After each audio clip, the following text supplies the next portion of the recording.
This is a first. We're podcasting here from Claremont, San Diego. Okay, I guess I'm recording now. Oh, right. Shit. You always start recording without telling me, and then, you know, you record me singing or some bullshit, and I don't know, and I make an ass of myself. It's the cold open, or the, like, not so secret open. Yeah, this is definitely not going to top the Ira Glass cold open. I feel like we peaked early, and now it's just downhill from here. Yeah, so on the last episode, Jack and I both imitated Ira Glass, a famous NPR show, This American Life. If anybody's listening to this podcast, this is probably not their first episode, so they probably know. Yeah. That is true. Yeah, we don't have a huge base. I'm gonna go out there and say it. We probably aren't up there with the McElroy brothers yet. What are you talking about? I thought we had millions of fans, adoring fans sending us keepsakes and belongings. And custom T-shirts. Welcome back to Delusional Bros, the podcast where two brothers just share a common delusion of grandeur. And today we're introducing a guest, an older friend of mine. We used to work together, Katie Kindle. Very first guest. Round of applause. Ian, insert round of applause sounds. No, not just one person clapping. Insert like stock round of applause sounds after in post. Hey guys. There it is. What's up? There's Katie's voice. Yep, it's me. I'm Katie. And I haven't seen you in years. Yeah, it's been years. It's been way too long. It's been so long that Jack was in high school. Yeah. Like a child. Jack has grown up since then. Jack's grown up. God help me. And we're all drinking now. Jack is of drinking age. He's a year past drinking age. He's 22. Yeah, and I've been drinking for like 4 years, so... Don't tell anybody. Yeah, Jack has a fake ID. Yeah, I have a fake ID. Wow. I'm 22, but it says I'm 23. So, I just like to stay 1 year ahead. So you never know when you'll have to pose as a 23-year-old being a 22-year-old. Dude, I'm gonna update my fake ID every year, and then I'll be able to get a senior discount on stuff a year ahead of everybody else my age. So after you're 21, the only thing that it really matters, like, for how old you are is for car rentals, which is the funniest thing. And then I rented a car. Isn't that like 25 or 26? Something, 25, I don't know. Yeah, you can rent a car if you're over 21, but they'll charge you an arm and a leg, really. Yeah. I rented a car for the very first time in my life this year, and it was, like, very thrilling, but very scary. Which, I mean, like, I guess I get the age rules, but, like, if you, like, delayed on getting your driver's license and learning how to drive until you were 24... and then you got your driver's license right as you turn 25, then they're just going to trust you as much as somebody who has been driving since they were like 16 or 17. Yeah, that's a good point. Yeah, it's a good point about a dumb rule. Yeah, pretty dumb. Yeah, I was really looking into that when my old band, All My Wishes, was trying to tour. We were thinking, okay, none of us own a van, and we don't really want to buy a van because this seems like it's going to be a finite van. There's already some tension here. So no kidding. We were looking into renting vans, and it was way out of our price range, working like minimum wage or slightly above jobs. And like it was incredibly hard to schedule practices also, just because everybody's schedule was up in the air. Yeah, but then it turned out you didn't even need to rent a van because you were scrolling through Craigslist and you found this weird van from like the 60s or something. It had a weird decal. It said Mystery Machine on the side. You went and found this guy who, like, you met him on Craigslist, and he was just like this kind of shaggy looking dude, very burned out, kind of old hippie dude. And he just had this weird look in his eye, like all of his friends were dead. And he sold you his old Mystery Machine, and he said, a lot of memories in this thing. Zoinks! And then you just drove off. Okay, does anybody else ever think about just how fucked up Scooby-Doo was? Like, in terms of, like, the world that it created? Like, okay, every place that they go to in that show is like a failed business or an abandoned house. Everything is abandoned when they go there. And what is every villain? Every villain is like some guy with like an incredible skill, like a top tier special effects guy, or a top tier like makeup effects guy, or like a magician or something. All marketable skill, like a really good magician who can fool anybody, even like, you know, teenage detectives who are all high on weed. Like, he can fool them even. And, like, all of these should be extremely marketable skills. Like, you should be able to get a job in the film industry or something. And none of these guys have jobs. And every one of them, their motivation is to get money.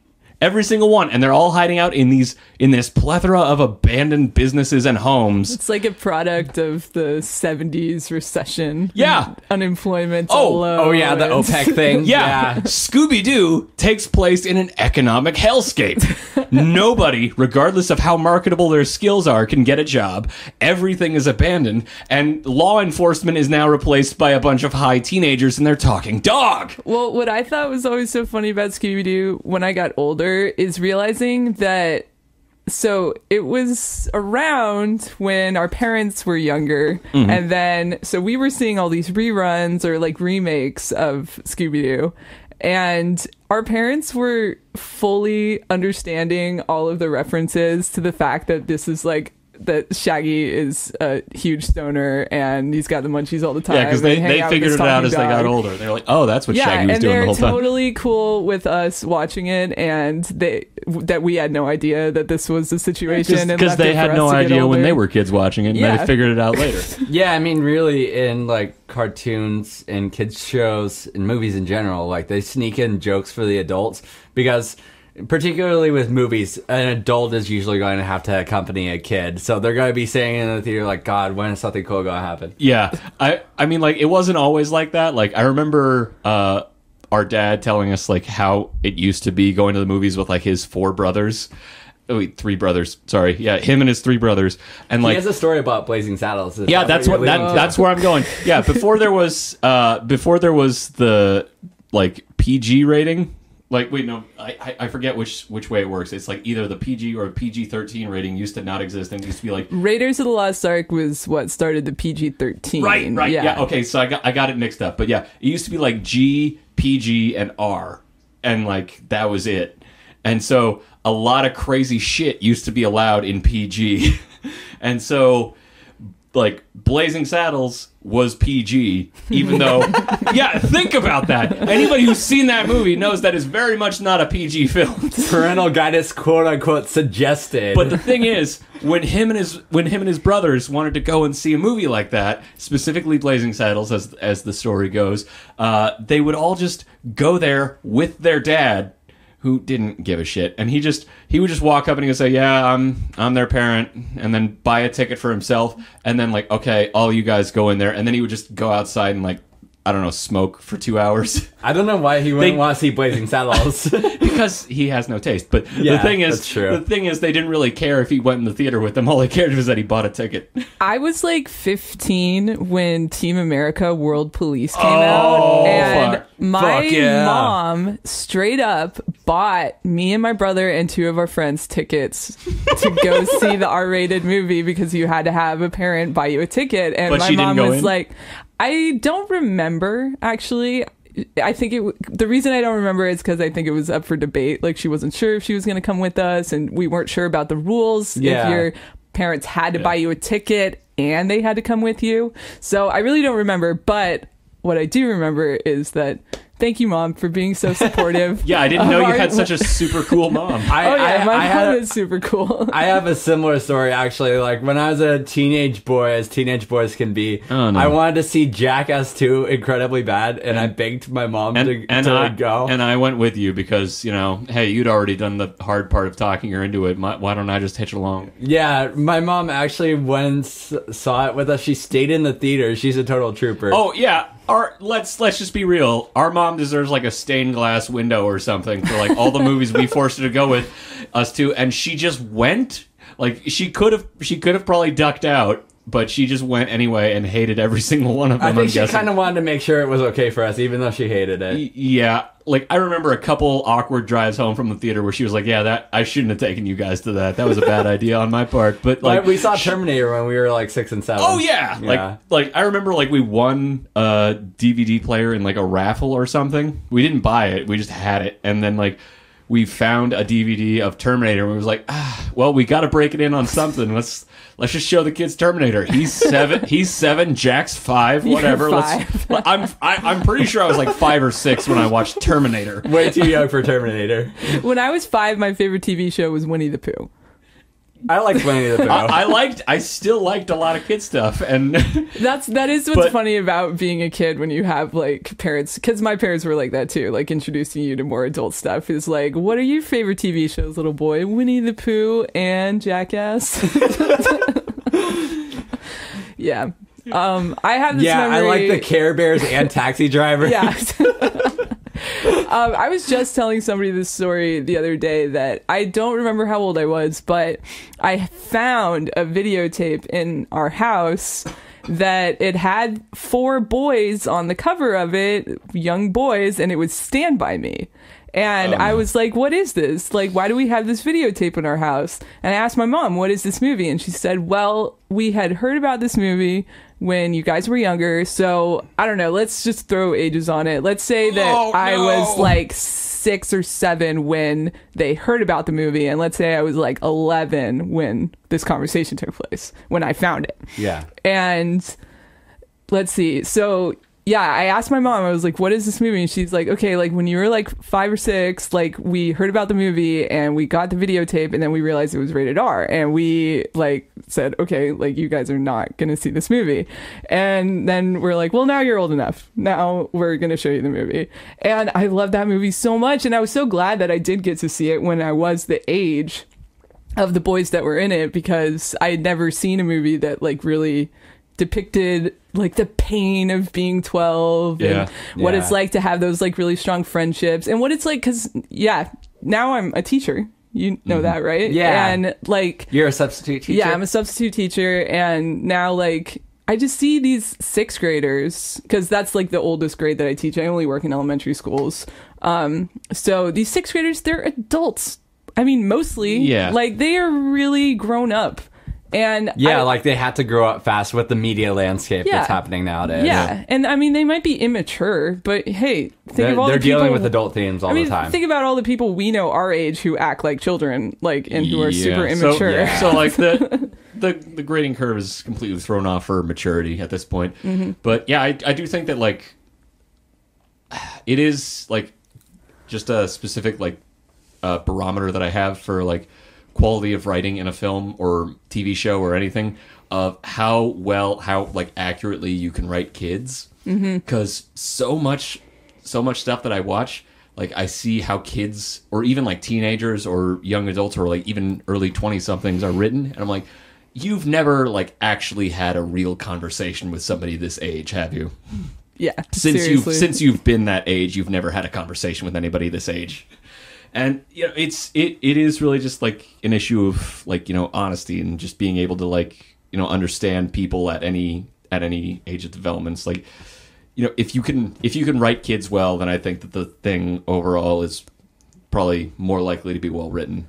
It's one thing that I love about what I'm doing now is because I just never want to be a boring grown-up who has like lost touch with kids. I never want that to be me. And already, so I'm 28 and all of my friends my age, I'm starting to hear this horrible thing coming out of my friends' mouths, which is that they don't get kids and they're losing touch already, and we're not even 30 yet. And I'm like, oh man, like thank God, like thank God that I'm able to like, and that's what I love about subbing too. I'm meeting different kids every single day, and I just like, I don't know, it's awesome. Like one thing that I really like is a lot of time in the older classes, like 5th and 6th grade, I have like downtime, and I just like go explore the teacher's library, and I'll just like pull out a random like young adult book, and that's like what I do when I'm bored is I read young adult books now at work. You gotta stay current. Stay on top of it. that one book that you liked, what's the author? I read that like tech novel. Are you talking about Little Brother? Little Brother. Man. Yeah, that's the best young adult novel. Yeah, I love it so much. Oh shit, I gotta read that. Yes, Cory Doctorow, and it has a sequel too. Oh, I need Yeah. to read the sequel now. I It's forgot called about that. Homeland. Yeah. So it kind of tackles like another side of the whole. Yeah, it's a very like post 9/11 book. It starts out with a terrorist attack in San Francisco, and it's kind of like a lot to do with like the Patriot Act, rights, things like that. internet freedom, all the stuff net that neutrality, all the stuff that kids yeah. need to have relayed to them at the age of like 11 at this point. But Yeah. I mean, You they need to be kinda, primed they kind for of the do. world. They're on their phones. Yeah, that you wasn't know? that wasn't sarcastic. They really Yeah. need to be ready for this shit at this point. Yeah. Yeah, and it's cool because the author, like, it's almost like he makes it like a how-to book in certain ways. Like, Yeah, he cool. teaches you how to become like semi-anonymous and use Tor and like all the secret networks. Yeah. Well, I mean, just going back to what you were talking about being a substitute teacher and working with kids all the time. Like my experience probably isn't as extensive as yours, being able to do that every day. But like I've worked as an assistant teacher briefly in a first grade class, and I've been a camp counselor for 2 years, and I've spent a lot of time living in a confined space with 10 or 11 10 or 11 teenage boys. where were you a camp counselor? It was at this place up near Julian. Where? It was. I don't want to drop the name of the okay. business All right, because we can I'm talk planning about on it working with next them year. again next year. So I'd rather not Talk about it off mic. Yeah. Because I went to a summer camp near Julian. Yeah, so but like It could have been the same one. Who knows? I spent time. Small world and all that. I spent time in a. I spent a lot of time living in a confined space with like 8 to 11 teenage boys who think that Axe body spray counts as a shower, and Yeah, like I remember I was biking recently and I saw a high school age kid. I could smell his Axe body spray from Oh 50 my feet away. It just drifted downwind. I mean, I have a lot of regrets from my teenage years, but I don't regret being not being the. I'm glad that I don't have the regret of being the kid who used Axe body spray 10 times a day. Okay, so the 6th graders and 5th graders sometimes too that I work with, they have not realized yet that they have body odor, and then they come back from recess, especially if it's hot outside, and I'm like, oh my gosh, like plugging my nose, like, all right, everyone. Where we were set up to fail in middle school, Jack and I both went to Christian elementary and middle school, and for PE, we had to exercise in these heavy uniforms. Ew. It was like a polo shirt and khakis. We weren't allowed to change. We should have been able to change it to a t-shirt and shorts like normal kids. Yeah, that's not the best, but you know what? We probably sweated a couple extra pounds off, which we needed at that point. They don't change for PE in elementary school. That doesn't happen. Oh, Yeah, well, they don't have it locker does rooms. happen with some middle schools, I think, but not every case. Yeah. We changed for PE in middle school, and then I didn't take PE after 7th grade because I did not enjoy changing in front of other girls. Yeah, that's understandable. It was very awkward, and then I realized that if you take band, that you don't have to take PE because it's something Loophole. to. Yeah, it's this weird loophole where they the state thinks that all bands are marching bands or something like Yeah. that, and that it's exercise, but it's not. So I learned how to play the trumpet. Nice. I think the only time like growing up in my very early formative years that I went into like any kind of like situation that resembled like a public school like shower room where you have to like be naked in front of other people was a couple years where I was at the YMCA, and that is not just in front of other people your age. You are disrobing in front of like 75-year-old naked men with ganip ganop going between their knees, just like letting it all hang out, leg up on the bench with your between their knees. ganip ganop, back and forth, click clack, click clack. Yeah, it's kind of a gross experience. Yeah. It's a very gross experience. Yeah, with the Nike shower shoes, just one leg up on the bench, just reading a newspaper. Well, While you're going at eye level with the business, just trying to get to the shower. I was terrified starting 7th grade because I thought that we were going to be forced to shower because like in the media that's there, and there was like rumors going around that we were, and it was unconfirmed. Yeah. But they didn't make us shower, but we still had to like strip down to like our underwear and change in front of other girls, and I've never felt so uncomfortable for such a prolonged period in my entire life, an entire school year where Yeah. every other day I had to do that, and of course I didn't understand why. I'm gay, and I didn't didn't realize I was gay until like 2 years later. But that was one of those things where I was like, when I realized I was gay and I looked back on that, I was like, oh, that was terrible. I had some embarrassing experiences in Little League. Jack may remember this. We were both in Little League in Pacific Beach.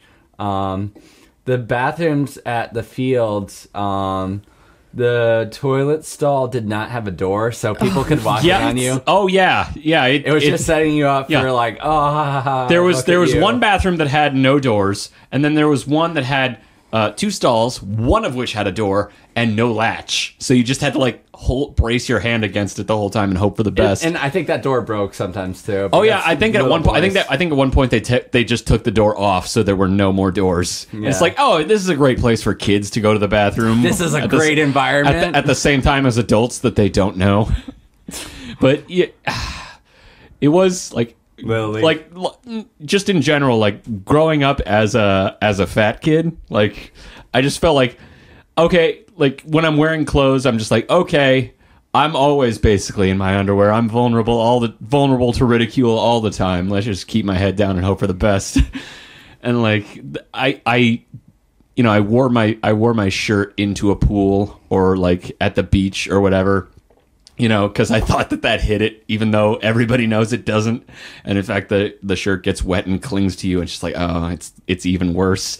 But like, I just made a concerted effort to never like expose anything below the neck to anybody when I was a fat kid. And one time that all fell apart because I had this like button up shirt that I wore to school that instead of like actual like buttons that go through a hole, it was like the clasp thing.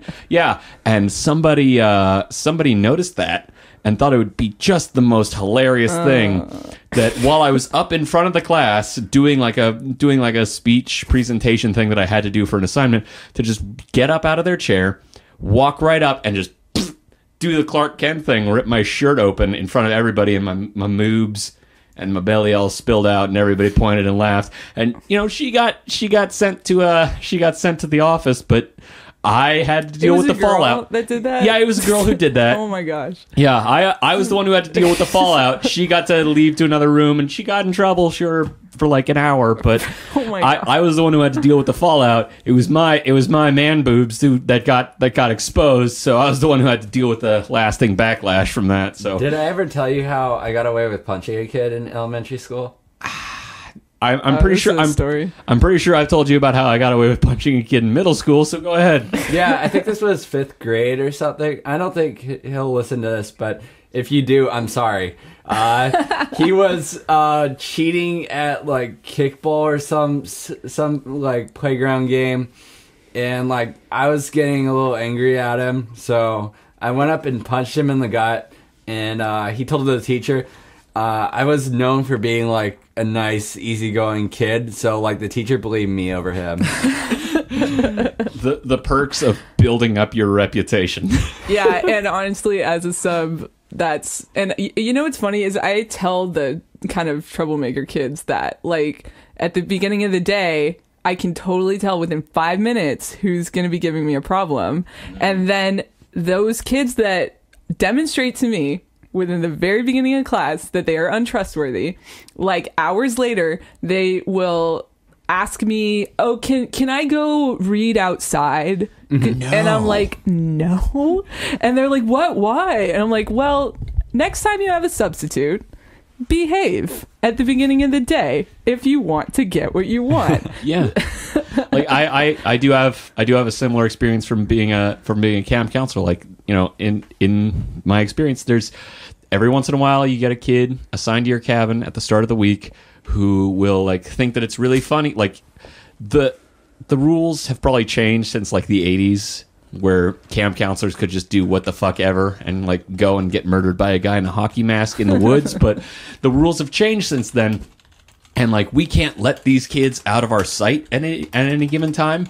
And like there's a rule where it's like if you have to take a kid to the bathroom, the rule is it's either 2 kids and a counselor or 2 counselors and a kid. you can't be like a counselor alone with a kid at any time, because which I get the point behind the rule, but it creates some really difficult scenarios where it's like no kid wants to be the one who is the bathroom buddy, and it's like it gets impossible to juggle all this stuff. But some kids, they get assigned to your cabin and they think it's really funny to like try and run off on their own, or like open the back door of the cabin and go and screw around in the back where you can't see them, and like all kinds of crazy stuff.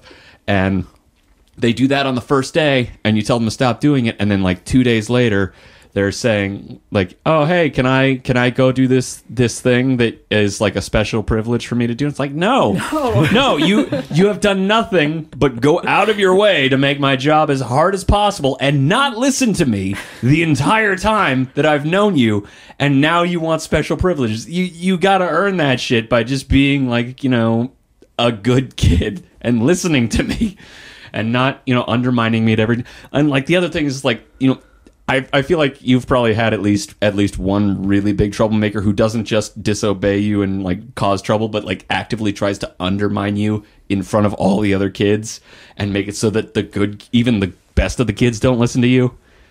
I don't know.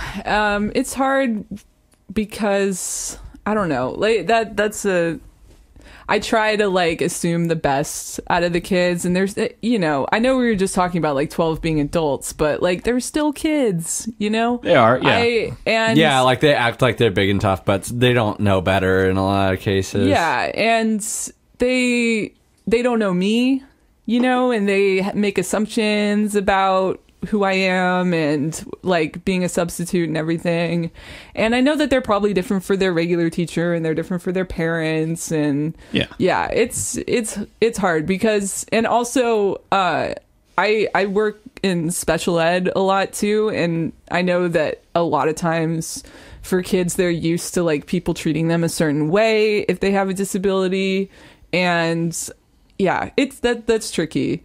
That's murky territory. Yeah. A lot of times I think troublemaker kids get like a stigma against them too. I think because I wasn't like the best kid, especially in like middle school and high school. And it's like you kind of take on that role of a troublemaker if everybody assumes that you're a troublemaker, which is exactly what we're talking about. Like if a kid shows that they're untrustworthy from the beginning of the day and they want to do something like that, that's always it, is going to read outside.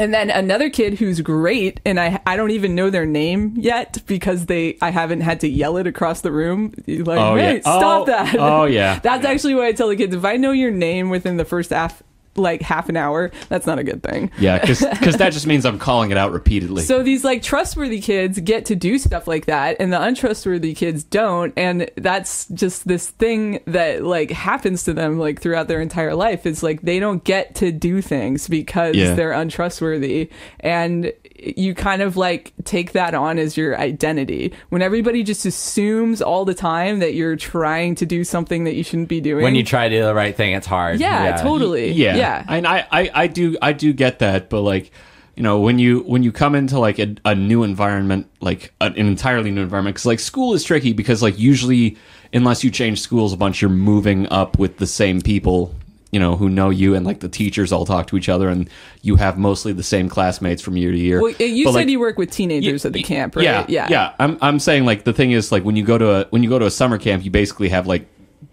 carte blanche to like, you're meeting a lot of kids who you've never met before. You're meeting with counselors and people who you've never met before. So I mean, like I've had counselors, I've had campers, troubled campers who have been like coming to this camp since the very beginning. It's like 10 to 15, and I've had kids who were like, have been coming since they were 10, and now they're like 14, like 1 month away from being 15, and they're just now deciding to be the troublemaker. Like I talked to people who have worked there since the beginning, and they're like, oh yeah, he was great. He was a great kid for like 3 years, and then he sort of started having trouble last year, and now he's a demon. Yeah. The only time I've ever worked with kids older than 6th grade was when I was teaching in Spain, and I haven't since. So, like, with that experience, there was, like, the language barrier, too. Yeah. But I did have a lot because the school that I was teaching at was not a great school compared to like a lot of the other Americans that were teaching English there. They were working like really nice schools, and I just wasn't working in a great school. And the only way that I could, like, you guys will appreciate this, really the only way that I could reach these kids reach these kids. How did you reach these kids? Was with music, because like I would laugh so hard at these kids that like didn't speak a word of English, don't pay attention in class at all, and I would see them like after school like listening to Jay-Z and stuff, and I'm like, you guys can't understand anything that Jay-Z is saying if you paid attention in English class when I'm trying to teach 99 you. problems para un puta no one. I was now I'm imagining like a Sound of Music kind of thing, but with Jay-Z. It's much more School of Rock. Like I'm definitely Jack Black in School of Rock. Like, so yeah, I would a lot of times I would just get YouTube videos and get the lyric videos and just like play songs for them, songs that they like, and then I would try to find songs that were more or less simple. Like I remember back then that Imagine Dragons was really big. Oh yeah. And that one song, the Radioactive song, it's actually like pretty simple lyrics. Like there's not like a lot of lyrics in the song, so I remember using that. And yeah, like I remember from Spanish classes, the song they would always play is La Camisa Negra, because it's like simple words to teach Spanish. Yeah, and then that was funny about that experience is like during the day I would be trying to teach English, and then like after school I would be trying to learn Spanish. Like, so I had these just trying to cram Duolingo and Rosetta Stone. Yeah. And so like because they didn't like want me to like tell the kids that I spoke Spanish, so that they wouldn't like speak Spanish to me. So like all day during work I would be not speaking a word of Spanish at all. And then after work, I wouldn't be able to like speak English at all, except with like my few American friends. Yeah. I did also, like you did, I had like language barrier struggles at camp, because like, I don't know exactly what the deal is, but like there's some sort of like exchange program thing that like this camp is a part of, where like large groups of kids from China will come over, and like they'll spend like 1 or 2 weeks there, and then like they'll leave, and then more kids will come in.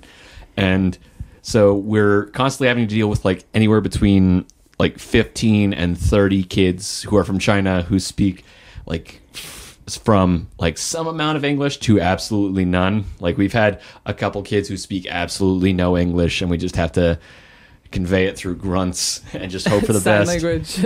Yeah, and just like vague sign language and hope for the best. Charades. Yeah, and like one of my favorite things to do, like one of my favorite activities to lead was the comic making elective, because you know I'm a writer and an artist, and I do comics, and I read comics, and comics are my shit. So when I get to lead the comic elective, it's like lightning bolt. All right, let's do this. Crack my knuckles and just go to work and just like encourage all these kids to do this stuff. And it's like, you know, I think all of my like, you know, like demo reel best moments as a camp counselor were like encouraging kids during the comic making electives, and like, you know, just like every once in a while you would have a kid who was like an artist, but like, you know, they're that kid who like has an extensive sketchbook that they draw in every day and they never show anybody, and like they finally, like, you know, with a little bit of encouragement, just go nuts and draw like something insane that you've never seen before. It's like, wow, you're way better right now at 13 than I am at 22. I would be jealous, but this is really cool that I encourage you. So, and then like every once in a while, like vague half-ass sign language aside, you know, you get to encourage a kid who barely or plain straight up doesn't speak English to like draw how they're feeling and draw things that they're thinking and imagining onto paper as a comic. And it's like, wow, that's a really cool thing to be able to do. Just like to be able to see somebody like create something, you know, you encourage them and they're able to create something, even if you don't speak the same language. It's just to be able to like encourage them to be able to have that shared experience. Yeah, and to be able to like encourage somebody the way that you perhaps wish you'd been encouraged when you were their age, to just like put stuff on paper like that, and just like create relentlessly. That's a pretty cool thing. So I would be really excited if our niece or nephew develops an interest in music. I could turn them on to so much stuff. I could give them CDs. Yeah, if we're just straight up comparing our personality profiles to theirs, I think our nephew would probably be How old would are probably these be more like kids? you. At this point, they are 9 and 7. Oh, So yeah. So not quite yet, but it may happen. Exactly the same age difference that we had, pretty much. When my little cousin was like 12 or 13. Whoa, the sky. Sorry. Oh, yeah. Yo, check out that Sky is beautiful right Sunset. now. check out that sky, everyone listening to this. Yeah. Hey, as of December 11th, check out that sky. Check out the sky on December 11th. Should I go outside and take a picture of it? No. Should that be the photo, or should it be something else? No. If you're listening to this and you didn't look at the sky on December 11th, it's already too late. You missed it. It was a finite opportunity. You should learn to look at the sky more. Take the initiative. Don't wait for a podcast to tell you what to do. It's that smoke. The smoke makes like the extra cool sunsets. Yeah. Oh yeah, that's true. It's like the one thing. Yeah, there was like the red Mars sky in the 2003 fires. Thanks a lot. Yeah. Terribly destructive wildfires. You make things cool. Oh man, yeah, the smell that's in the air right now with those with the smoke in the air makes me nostalgic for 2003. It's this weird kind of sense memory thing. Shit. Yeah, I feel that. Which wildfire was that? Was that the one where it was like snowing ash outside our house and you went out there and got asthma? Yeah, that sounds correct. I remember I was in 9th grade and I got a week off from school. And then the 2007 fire, I was already in college, so... 2007, I was in high school. I remember we went to school one day and sent home early, and then had like a week off. Yeah, for the 2007 fire, my family got evacuated because we were living in Carmel Valley. Oh, no. But it wasn't because anybody was in danger. I think they were just trying to keep the roads clear. But it was really weird. That was the one that got really close to Carmel Valley. It was like Fairbanks Ranch was threatened. And yeah, and the air quality up in Carlsbad has not been great the last few days. Oh, yeah. Yeah. I bet. That's what impeded me from coming to that show I told you about in Carlsbad and hanging Yeah, then. right, yeah. But it's been getting you better. could even smell it in the air here, though, kind of. It's carried with the wind and whatnot. Yeah. It is hotter in the days than it's been in the past, like, 2 weeks. Yeah, it's odd for December. Even though, like, San Diego doesn't have that much temperature variation, I don't like it being warm. I prefer cold when it can be. Yeah, and yesterday, I don't know, it was really weird. You know what's weird when there's, like, no humidity? It, like, changes the way you, like, hear things. It sounds quieter. It's weird. Oh, yeah, the acoustic Like, properties do yeah. change with moisture or lack It's of. bizarre. See, now he analyzes like how the sound works, and I'm just like, yeah, it's fucking supernatural. It's like magic. No, The ghosts have left for moisture air. there's ways to describe it with science. See, now I think that's boring.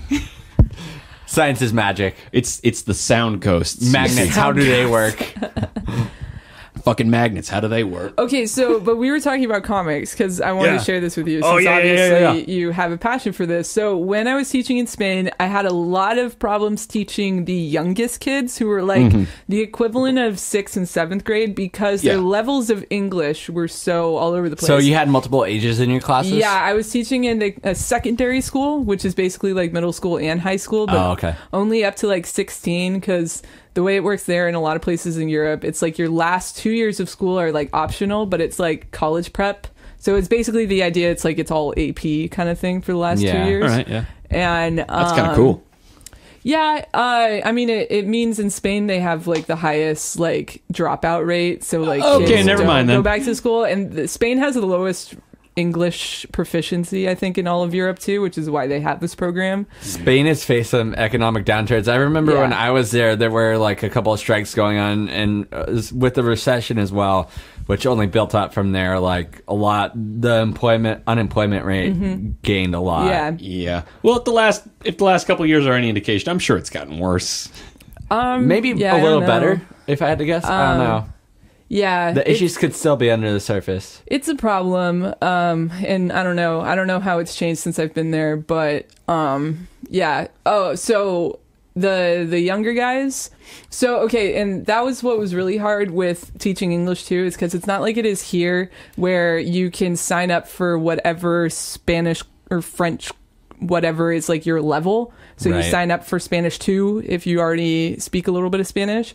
You're just in with your grade. Yeah. So like you're just in the same English class as all the other 7th graders, basically. Yeah. And half of those kids had been studying English in elementary school and had private tutors, and the other half of the kids had never studied English before in their lives. Ugh. So it was really, really, really difficult. And I remember the best day in that 7th grade class ever, I had never heard it so quiet, was when I brought some Calvin and Hobbes.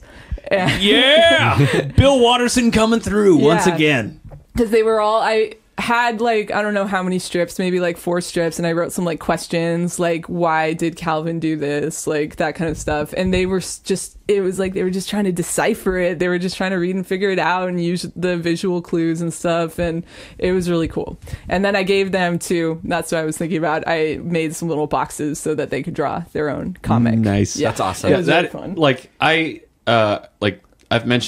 I've talked a lot about how my experience as a camp counselor, but I also mentioned earlier on that I worked briefly as an assistant teacher at a first grade at a first grade classroom, and most of my job was like sitting in the back of the class while she was teaching, like while the actual teacher was doing her like lesson.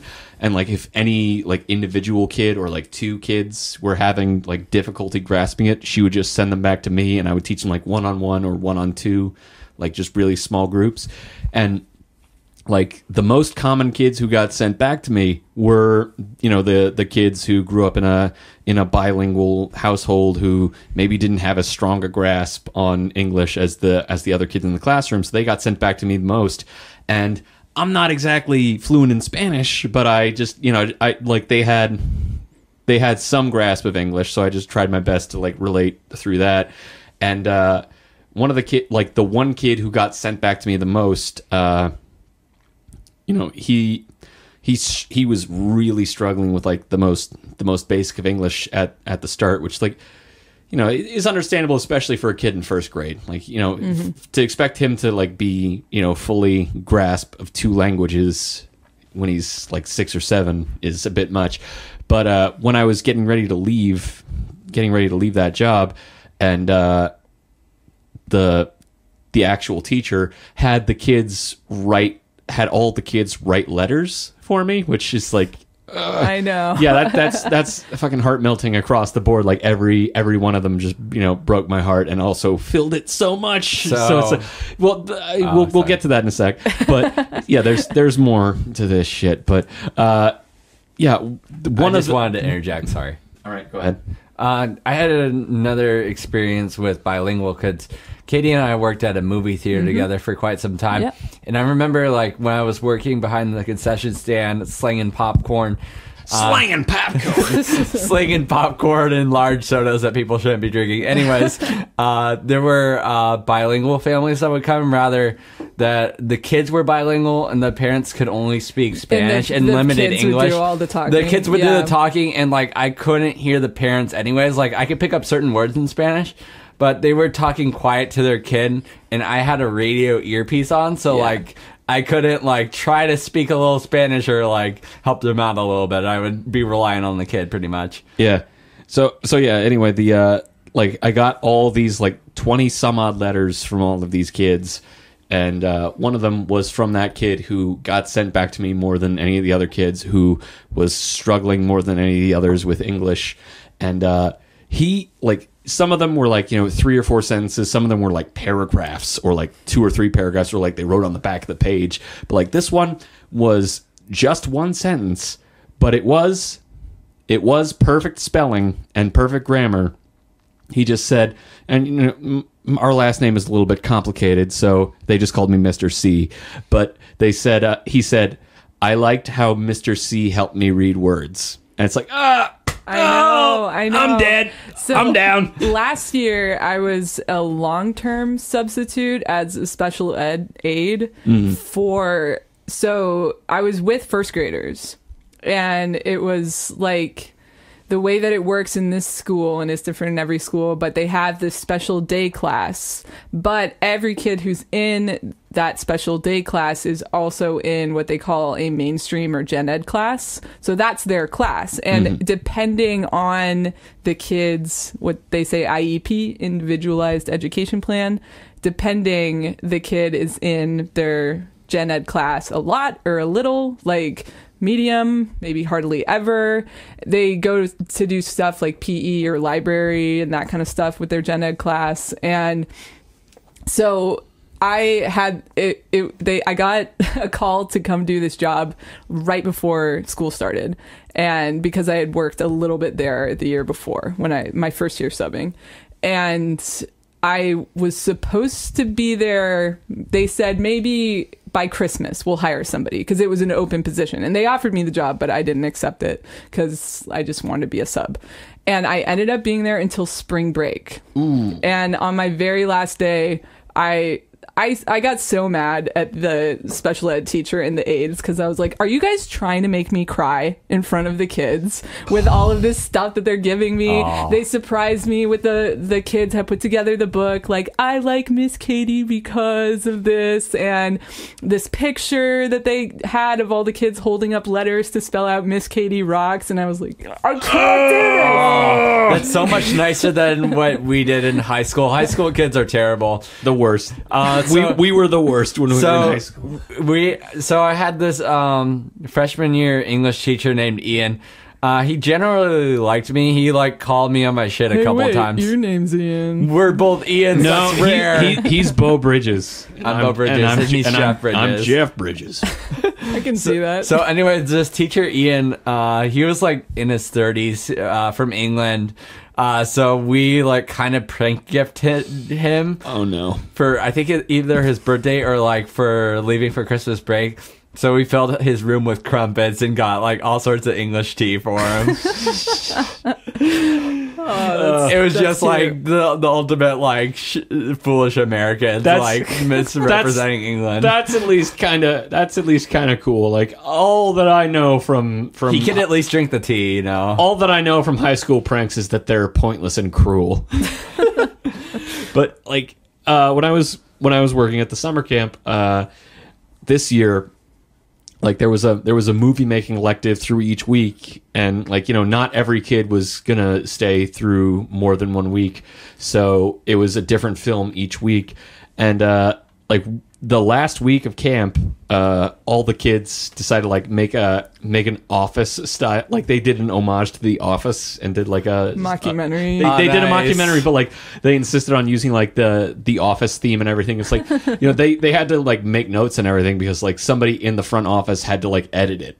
The kids couldn't do the editing themselves, so somebody in the front office had to edit it, and they had to make notes use the Office intro for the intro, and it's they were doing the camp as The Office, and that's cute. Yeah, it's some kid also named Jack. I've been trying to avoid using names throughout this podcast. Yeah, I've been careful about that as well. Yeah, but I think it's kind of fitting here. I don't know the kid's last name, and I'm not going to give the kid's last name, but he was also named Jack, and he played me.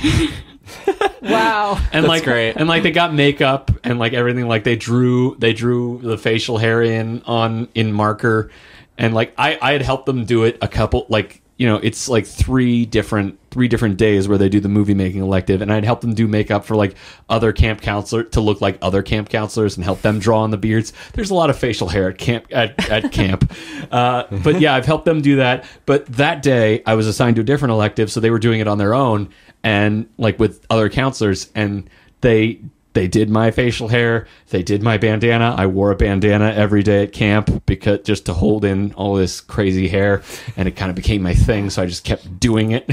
But that kid played me in the Office style documentary of camp, and he looked a lot like me at the end, and we did pictures back to back folding our arms, and he only comes up to my mid back, but we're just doing it back to back. It's Jack and Jack. It's it was so cool. Jack has heard this many times over, but I know how to play the Office theme on piano. Yeah, many times. Nice. Also I think I think I was the one who insisted on you learning to play this, but I've heard it many times since then. The sad walking away music from the 70s Incredible Hulk TV show with like Bill Bixby and Lou Ferrigno, where he's hitchhiking at the end of every episode. I still haven't seen like that show in full. I think I watched 1 or 2 episodes. Oh, dude, you're missing out. That is like peak 70s TV. I spent much more time learning that theme and practicing it than I have watching the show.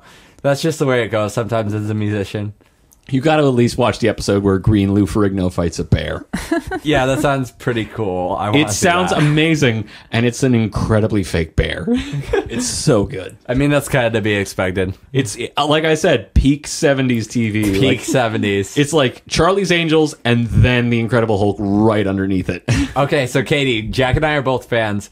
Have you seen the like fake 70s show Danger 5? No, oh my God. They took it off Netflix, unfortunately. Oh, it's so depressing. But like I turned him onto it and then I sampled it in a song. Wait a minute, what sample did you use? It was on the album that you were on. It was something to do with Nazi dinosaurs. It was the first track on Precipice Meadow. The Nazi dinosaurs episode, yeah. It's like a show that is made today that's like a parody of 70s. Yeah, it's Australian. It's Australian. That's cool. Yeah, and it's like they have to kill Hitler in every episode. They try to kill Hitler in every episode. All right, it's very campy. It's a very like Charlie's Angels style setup where it's like, you know, every episode begins like a cold open of what crazy science thing the Nazis are up to, like Nazi dinosaurs. At 0800 hours this morning, an American soldier was eaten by a Nazi dinosaur. Or like Nazi lizard men, mostly reptile, but like, or stealing national monuments, like to make a super monument to Hitler. Say no more.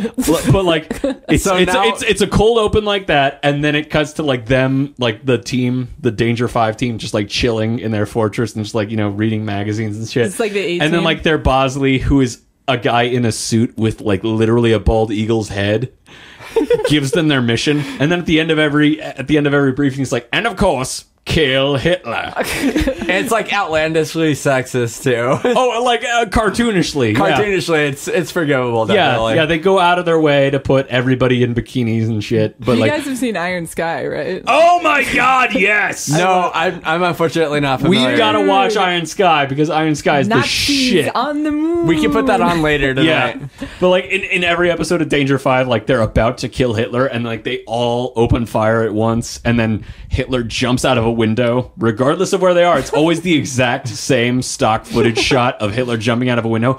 Even if they're in a submarine or a spaceship, it's just Hitler diving through a window, the same stock footage shot, and then he's fine until the next episode. It's a great show.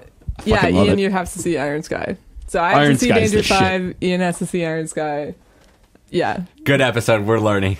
Yeah, a lot about crazy alternate history Nazis. We cover history quite a bit so far. Yeah. Yeah. My mom is like super into history, so like I could talk about history like all day, but we haven't talked about history really. You want to start? Yeah. Spanish-American War. Let's just jump around. Philippines. Let's just jump around to any periods that we like. If you ever want to have my mom on as a guest, she will give you the full San Diego history. I know some San Diego history. Our great-great-grandfather, Oscar, he subdivided all the lots in Pacific Beach, and I read his book when I was a little kid. Awesome. Yeah. So you guys are true San Diegans. Yeah, we're very San Diego. Me too. Yeah, he also passed down a mahjong box with authentic ivory pieces, which is illegal. Which you can't and probably shouldn't get now. You could obtain it, but it's illegal. Very illegal. Yeah, and you probably shouldn't try because, you know, morally, probably not the best idea. Yeah, for real. But we have it, so, like, what are we going to do? I asked my mom once if she could, like, teach anything San Diego history that isn't being taught, that she, like, what would she like for everybody to know that most people don't know about? And she said that there's this expedition of these Spanish guys from the Sonoran Desert to the coast that she's like, it's basically the equivalent of Lewis and Clark, but nobody knows who these guys are. Huh. Yeah. I'd like to know more about that. Yeah. And I feel like I would mispronounce the name, so I want to like look it up. Mom, I'm so sorry that I don't know how to pronounce it. Yeah. If Katie's mom is listening to this. Yeah.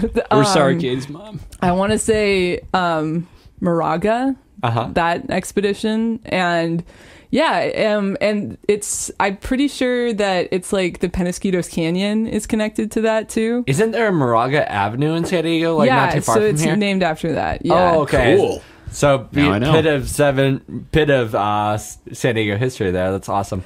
Yeah, and I feel like I'm like a true San Diegan too, as same as you guys. Like tracing family has been here like way back. The Western Metal Supply building that is part of Petco Park. Oh, yeah. My great grandfather worked for the Western Metal Supply Company, so he worked in that building. He worked in that real building before In it the was real Petco building. Park? Yeah. God damn, that's cool. And they just like arbitrarily decided to like keep the building and like connect it to Petco Yeah, they Park. demolished a lot of stuff around Yeah. that. Yeah.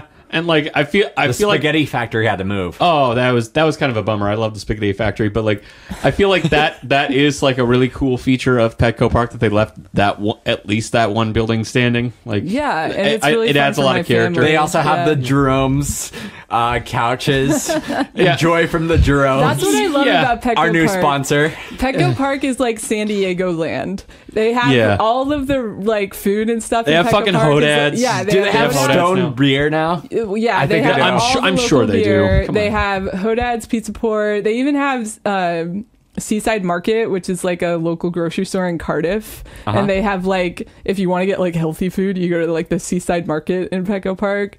Yeah, it's like everything. Healthy food. Yeah. I've had a gluten-free hot dog at Petco Park. I'm an asshole. You have to for dietary reasons though. You have a legit reason. I have an excuse pretty much.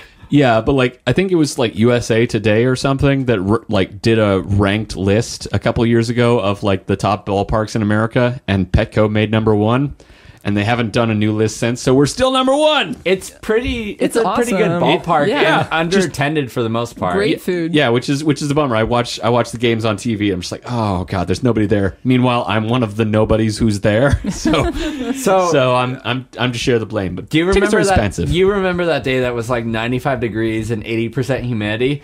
Like that day, Padres game sold out because people couldn't like stand to be in their houses in the heat boxes. The Yeah, ovens. so they'd rather be in direct. They'd rather be outside. They'd rather be in direct sunlight with superheated plastic sticking to their thighs. Yeah, No. 90 degrees at like 9 or 10 p.m. When it's at that night. hot, everybody knows you go to a movie theater. Yeah. where it's there's air AC conditioned. and darkness. But that like was like a the smart bane of our person. existence almost. Like all the people trying to come for the AC or like I the remember AC on would power the, down like, or whatever. hottest day ever that I was working at ArcLight when I had the day off. I went and I saw a double feature, and I'm pretty sure it was oh dang, it's on the tip of my tongue. The Jim Jarmusch vampire movie. Oh, Only Lovers Only- Left yeah, Alive. yeah. Yeah. I went and saw I didn't that see that, and but I caught bits and I was pieces. the only person in there, and it was like noon, and I had like a humongous smoothie that I did not get at ArcLight. I brought that in. Who let me Outside in? food and beverages. Who let me in with my outside food and beverages? Jim Jarmusch is like, not everybody can get into it. He doesn't have like a lot of ticket sales necessarily. Like nerds are into him. Film I'm sure nerds it was like a specifically. Tuesday at noon. That's the thing. And That's then the thing, I too, remember, yeah. I'm pretty sure it was Matt Marlin like came and sat down with me like when he had some time off because there was nobody in the theater. He Yeah. just like came and watched the movie with me for a I little loved bit. Matt. I saw that.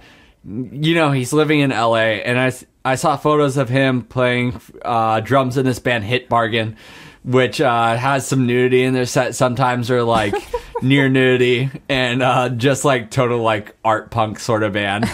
I was like, you go, Matt. That's perfect for. Yeah, Matt's awesome.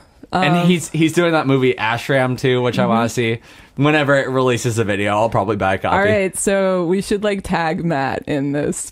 Like, Yeah, when we I'm post it. going to Like, tag him in the Matt, post when I hi, promote we miss this. You. Hi, Matt. I want to see you. I hope you're doing cool things. It seems you are. All right, so if we're gossiping about ArcLight people and we're going to tag them in the podcast, Johnson. Fucking Johnson. I talked to him. He's a listener now. If he ever comes back to San Diego, Johnson, I want you on the podcast. Yeah. You rule. Yeah. And he like just moved to Texas. Yeah, he's doing a brewing thing. It seems keeping perfect up with for you him. on social media, Johnson. We're happy for you. Yeah, we're happy with your success. Yeah. Keep on fighting the good fight. We just wish it was in San Diego. Yeah, we miss you. Come back. I want to visit though. Mm-hmm. Texas seems like it would be pretty cool, honestly. I've never been to Texas. Texas has really good barbecue. This place has been hyped up, but Franklin Barbecue, I think, in Austin, Like, you have to place your order pretty far in advance. They sell out, like, most days. The only place I've They ever been slow in this... cook the brisket, and it seems so good. Like, it was featured in the movie Chef, which probably ruined the crowds even more. Yeah, Chef was another ArcLight classic. I think that was right around the time that I quit. Chef was like... Thanks a lot, movie. Jon Favreau. You're the reason Katie quit. No. Yeah, I eventually... We all know why I quit. Yeah. I left for kind of similar reasons to you. I think I butted heads with a certain person who should remain nameless. Yeah. You can name him if you want. No, we don't have to do that. We don't have to go that deep. Negative energy. Well, This is a positive episode. Yeah, I quit because I had this opportunity to go to Spain, but I wouldn't have sought out that opportunity if, like, it hadn't have been such a, like, weird work situation. And I remember you had, like, struggles with a certain manager, like, long conversations. Yeah. And I remember, like, I really liked working for ArcLight for a while. And I had already, like, graduated from college, and, like, I had my bachelor's degree, and everybody's like, why are you working in the movie theater? I'm like, because it's awesome. I mean, Chai had, like, a master's or whatever, and he was working there. Chai? Did you know him? Yeah, I remember that. Yeah, and he's around your age now, I think. He's working at a lab. He's doing, like, stuff that's more in his field now. A lot of that time period was, like, it was pretty difficult to find jobs back then. Oh, yeah, that's true. Yeah, so it's gotten better now, but... So you had, like, people who were 19 and people who were 40 working together. Yeah. A lot of people who had, college educations were working in the movie theater and very happy about it because it was money. I mean, it paid the rent. Like, I was totally, like, financially independent at the time, and I was totally happy working there for a while, but it was just like... Yeah, I mean, come on, you can't do that forever. No, but of course not. Like, it was it's a temporary thing. Like, it's kind of foolish to make that your career, which I know some people who did. Yeah, but I mean, best part about working at ArcLight was the coworkers. Like, and the benefits were cool too. Free movies. Oh yeah, I'm so spoiled now. I have a movie pass. You have a movie pass? Oh no, I don't. I don't like movies as much as I used to. The fucking AMC thing, or? This thing. We're plugging movie pass. Oh yeah, I think Eve from ArcLight has that too. $10 a month, unlimited movies, just not every movie theater. God. So most of the movie theaters that have reserved that's seating, really cool. I gotta like at least like get in really tight with somebody who has one of those. I don't know if I'm gonna get one in the foreseeable future because I still don't know if I can. Well, you can't really. Like, I don't know if I can scrape $10 a month. You really can't give it to somebody else because you have like an app where you check in. I could see doing that. Like, I'm making my own money again. I was unemployed for a while, but also, like, our mom likes to take us to movies, and she'll generally pay. We'll usually go, like, early in the day because it's better for her and it's cheaper. And just you touched on that, but just generally, hot tip: if you want to go to a movie, it is much cheaper to go like before noon. Like, if you just generally don't care what time of day you're going to see the movie, just go at noon. Just go before noon. It's so much cheaper. Yeah, matinee is always a lower price. We could plug Yesenia's in this downtime. Well, Katie has stepped away. Yesenia's is one of the best taco shops in San Diego, dude. if not the best. They have such good carne asada. Please sponsor us. Carne asada, though. Please sponsor us. And while we're begging for sponsorships in the section of the podcast that is probably going to be for sponsorships at some point when we actually start getting them, please sponsor us. Daiso, the Japanese outlet store where you can get all kinds of really cool cheap stuff. I've gotten at least 2 pairs of really cool sunglasses for less than $1.50 a piece, and ties and socks and all kinds of other cool stuff. Yeah, I bought snacks there. I got a funny t-shirt and a Fidel Castro hat yesterday. That was awesome. And it's easy to shop for gifts there too. Like, cheap gifts are the way to go, honestly. Like, if you get somebody an expensive gift and it breaks or it's not the right thing, it's like kind of upsetting. Devastating. It's devastating. Yeah, Jack is describing it accurately. Yeah. When you buy a cheap gift that is like tailored to somebody, that's the perfect way. Yeah, either make shit yourself or get some super cheap shit. It could even be a gag gift. So that even if it falls flat, it's either like, oh, I only lost a small amount of money, or, oh, I just lost a ton of time, which is also worth a shit amount of money. Another sponsor I want to ask for, this is also San Diego, Suja Juice. It is like rejuvenating. I love it. It has like quite a bit of sugar, but it's all fruit sugar. I will drink those, and those will get me through the day. I also love coconut water on a similar tip. Anyway. Katie's back. I didn't go anywhere. What are you talking about? No. Katie was here the whole time. We just had to do an advertising block. She just went into a cocoon briefly to regenerate. I didn't drink a whole come out as a iced butterfly. coffee and a whole beer and needed a break. Yeah, I mean like anatomy. and I was also silent for about 2 minutes of the podcast just because. No reason given. We give each other turn. We give each other appropriate time, except when Katie and I were just like talking over each other. I was talking and she was laughing. That happens. It's inevitable. Yeah. We all want to get so much out. We want to put ourselves out there into the digital sphere. Maybe a little too much. I don't know. I think it's pretty cool that you guys are doing this. Like, Thank you. I like podcasts, and Yeah. Ian, I know that you're like really like, you know, like all the bands that you've been in and stuff, and it's like you're just doing it, you know, like it This doesn't matter. has taken like, a life of its own almost, and we're not even like that far, and we pretty much It's like just your started. third, right? But people who aren't as interested in my music or Jack's art are interested in this. Which, Podcasts like thank cross God, over in a way I didn't expect. we're finally doing something people are interested in. Yeah, we'll eventually make a Patreon and have people donate but or whatever. that's what I think is cool. Is it's like, you know, even if like nobody's listening, like I'm sure you would do it anyway, right? Oh Yeah. yeah, Fun. Screaming into the void is like the best thing Yeah. in the world. It's so yeah, you it's so, scream it's into so the void and cathartic. it screams back at you louder, pretty much. Well, I mean that's freaky. You should talk to somebody about that. But like, but we are talking here. This is like a replacement for a journal or like certain professional service. yeah, take that, therapy. I have a podcast. I get this for free. I don't have to pay $100 an hour or whatever you charge. Triggered. In fact, I'll even get paid for it if Nature Box takes notice, Nature Box. or Dollar What Shave else? Club. Or Me Undies or Casper Casper. mattresses. Oh boy! Hey! We want to talk to you about Blue Apron. Blue Apron. That's what I was just gonna say. Have you ever considered driving for Uber? You can make your own money in your own downtime. Speaking of making your own money in your own downtime, try doing a podcast and getting sponsored by Blue Apron or Uber. AdamandEve.com. AdamandEve.com. Create your own website with Squarespace. It's easy. You don't have to be a techie to do this. You need a website. Everybody needs a website. It's the 21st century. You need a website to live. We're ZipRecruiter. We're living in a cyberpunk hellscape. You need a website. If you need to hire somebody, you need to go with ZipRecruiter. It's going to be easy. It's going to SEO those terms and those resumes. It's going to make it so it's not a hassle for you as a small business employer. We really should stop until we get paid for this. Yeah, I wonder if we're going to get a takedown notice. We're giving too much away for free. We give a takedown notice for free advertisements.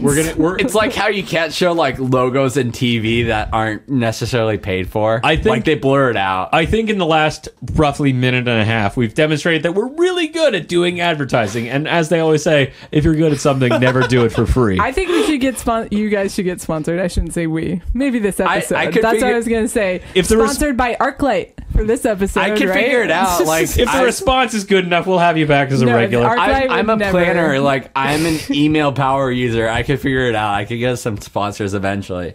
It just might not come. in No an way expeditious ArcLight would want manner. to sponsor this episode, but would the rivals Sinopolis want to sponsor Oh, for a shit. little bit of Sinopolis. Jumping ArcLight? Sinopolis serves meals to you as you're watching your movie. A luxurious experience for the theater goer who is tired of the megaplex. Sinopolis, Christ. come get your food. Sinopolis, come get your food. Sinopolis, please sponsor us. We're ready. Sinopolis. We're ready to take you in. We even provided a tagline for you free of charge. Sinopolis, come get your food. to appeal to the Sinopolis, average American apparently, customer. It's at least not ArcLight. Sinopolis is a Mexican-based company, Two if I'm recalling taglines. correctly. Yeah, and the lot is like affiliated with Sinopolis too. They're like the same company. Oh yeah, I had a free ticket for the lot for a while, but I think it expired. I didn't jump on that fast enough. Yeah, I mean, It seems cool. I biked past it and like I looked at their bar area. They have like a 20-foot wide projector screen with sports on. The recliner seats really are awesome. Like, for real. The I like ArcLight is missing that. Yeah, I like the recliner seats at AMC. For ArcLight's ticket price, they really should implement that. It's just that the theaters would have to be renovated. Yeah, and in a very backwards way. Also, when they do that, too, they can't fit as many people in because the seats are just bigger. Oh, yeah, so it minimizes profit in some ways. So the Hillcrest Theater, the Landmark, remodeled, and they have recliner seats now. Oh, Hillcrest or Kensington? Hillcrest. Oh, okay. Yeah. So I remember I went to see Jackie there last year. Yeah. And it was like sold out, even though it was like almost like there was like 20 people in there. Just because they're all recliner seats in these kind of tiny little theaters. And like, I was lucky that I didn't have to sit in the front row, but like it was sold out and people were sitting in the front row. But it's like there was only 20 people. It was kind of weird. Yeah. Yeah. Movie theaters. Good times. Movie theaters. Good times. Yeah. You guys are just shooting the shit about movie theaters so much that this is gonna be a regular topic. No, I don't doubt it at all. But Richard told me, sorry to name Richard, he said give a shout out to ArcLight and the All J Crew, Auditoriums Crew 2014. All right. But yeah, you guys are shooting the shit about movie theaters to the point where it's like it just jogged the memory of mine. I hate to go back to this well again, but also from camp where it's like, you know, you're working about a 14-hour day with kids and then you go to sleep at night in the same room as a bunch of kids. And so it's just all the time around kids. You can't like swear or just talk, you know, adult to adult as you would with adults like we're doing on this podcast or anything. But you do get like a 2-hour break at any time of day, like whatever it is when you get your schedule in the morning. And so when I had my break and I would just go to the break room and there was somebody else there, like we would just hang out and I would play like old ass video games on the N64 that was there. Yes. I'm coming for you, Star Wars Rogue Squadron. I got stuck on level 4 last year. I finally beat it this year. I almost finished the game. I'm going to finish it next year. I swear to God. I have that save file. I'm going to finish it next year. But there was this one counselor who I worked with this year who was new this year. And like, you know, she didn't know anybody else who worked there. So the two of us, whenever we had a break together, we would just like, you know, hit it off and talking as friends about like, mostly about like crazy ass like movie stories, like just from behind the scenes of movies that we knew. Like, you know, she had a lot of crazy stories that she knew from like behind the scenes of like old school Jackie Chan Hong Kong action movies where it's like, you know, as opposed to Hollywood, there were like way less safety regulations in like Hong Kong movies at the time. So it's like you could see like a guy jumping through a plate glass window as part of a stunt, and it's like that wasn't breakaway glass, that was just actual glass. And then you see the behind the scenes, like, you know, blooper reel. Like the blooper reels in America are just like, oh, this person flubbed the line, isn't that funny? This, like in Hong Kong, like, you know, blooper reels are just like, oh, this guy actually has glass in his body, and he's just shrugging it off. So 2 things to bring up briefly. At the movie theater we worked at, there was a maintenance guy, Tim, and he was a stuntman. Wait, as can I his say other something? job. shit, Can what? I say something about Tim real fast? Yeah. So when I was like thinking about how I wanted to like quit and I didn't know what to do, and I'd heard about like the whole teaching abroad thing. Yeah. I had heard a lot about teaching in Asia, and then my friend told me that she was going to go and teach in Spain. So I was telling Tim about this. I was like, yeah, I'm not sure. Like maybe I could go to an Asian country, or maybe I could go to Spain. And he was like, dude, go to Spain.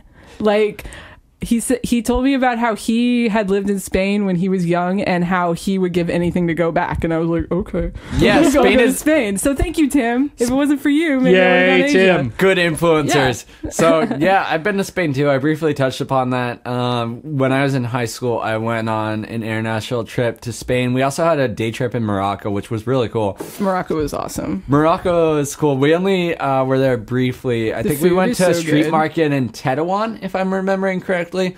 And I was the only person who was brave enough to try the goat cheese at the market. It was good. Why was anybody too cowardly to try goat cheese? I've had goat cheese in the U.S. and it's fine. It's cheese. Yeah, I think it was like a subtly racist thing. Like they were expecting like they would be poisoned or whatever. What? But I was like, It's Spain. It's Morocco. Morocco. Oh, right. It's Morocco. I forgot. Morocco's basically Spain. It's I a lost North track. African country. There's a lot of Arabic lost track. population. Yeah, it's a which Muslim was country. kind of controversial at the time. Yeah, sorry. I thought you were still talking about Spain. At the time, this was like 5 years ago. 2009. That's 8 years ago. 8 years now. ago. Oh my god. Okay, so 8 years ago. You Time can't. is never time at all. Even still, longer than I thought. You still can't say, "Oh, it was the sign of the times," like it was the 30s. It was like 8 years ago. Yeah, I'm really grateful to have gone on that trip. It kind of opened my eyes a little bit. What part of Spain did you go? We were doing central, western, southern Spain. And apparently Morocco. We didn't have time for Barcelona or the money, rather. We flew into Madrid. We went to Sevilla, Cordoba, Granada.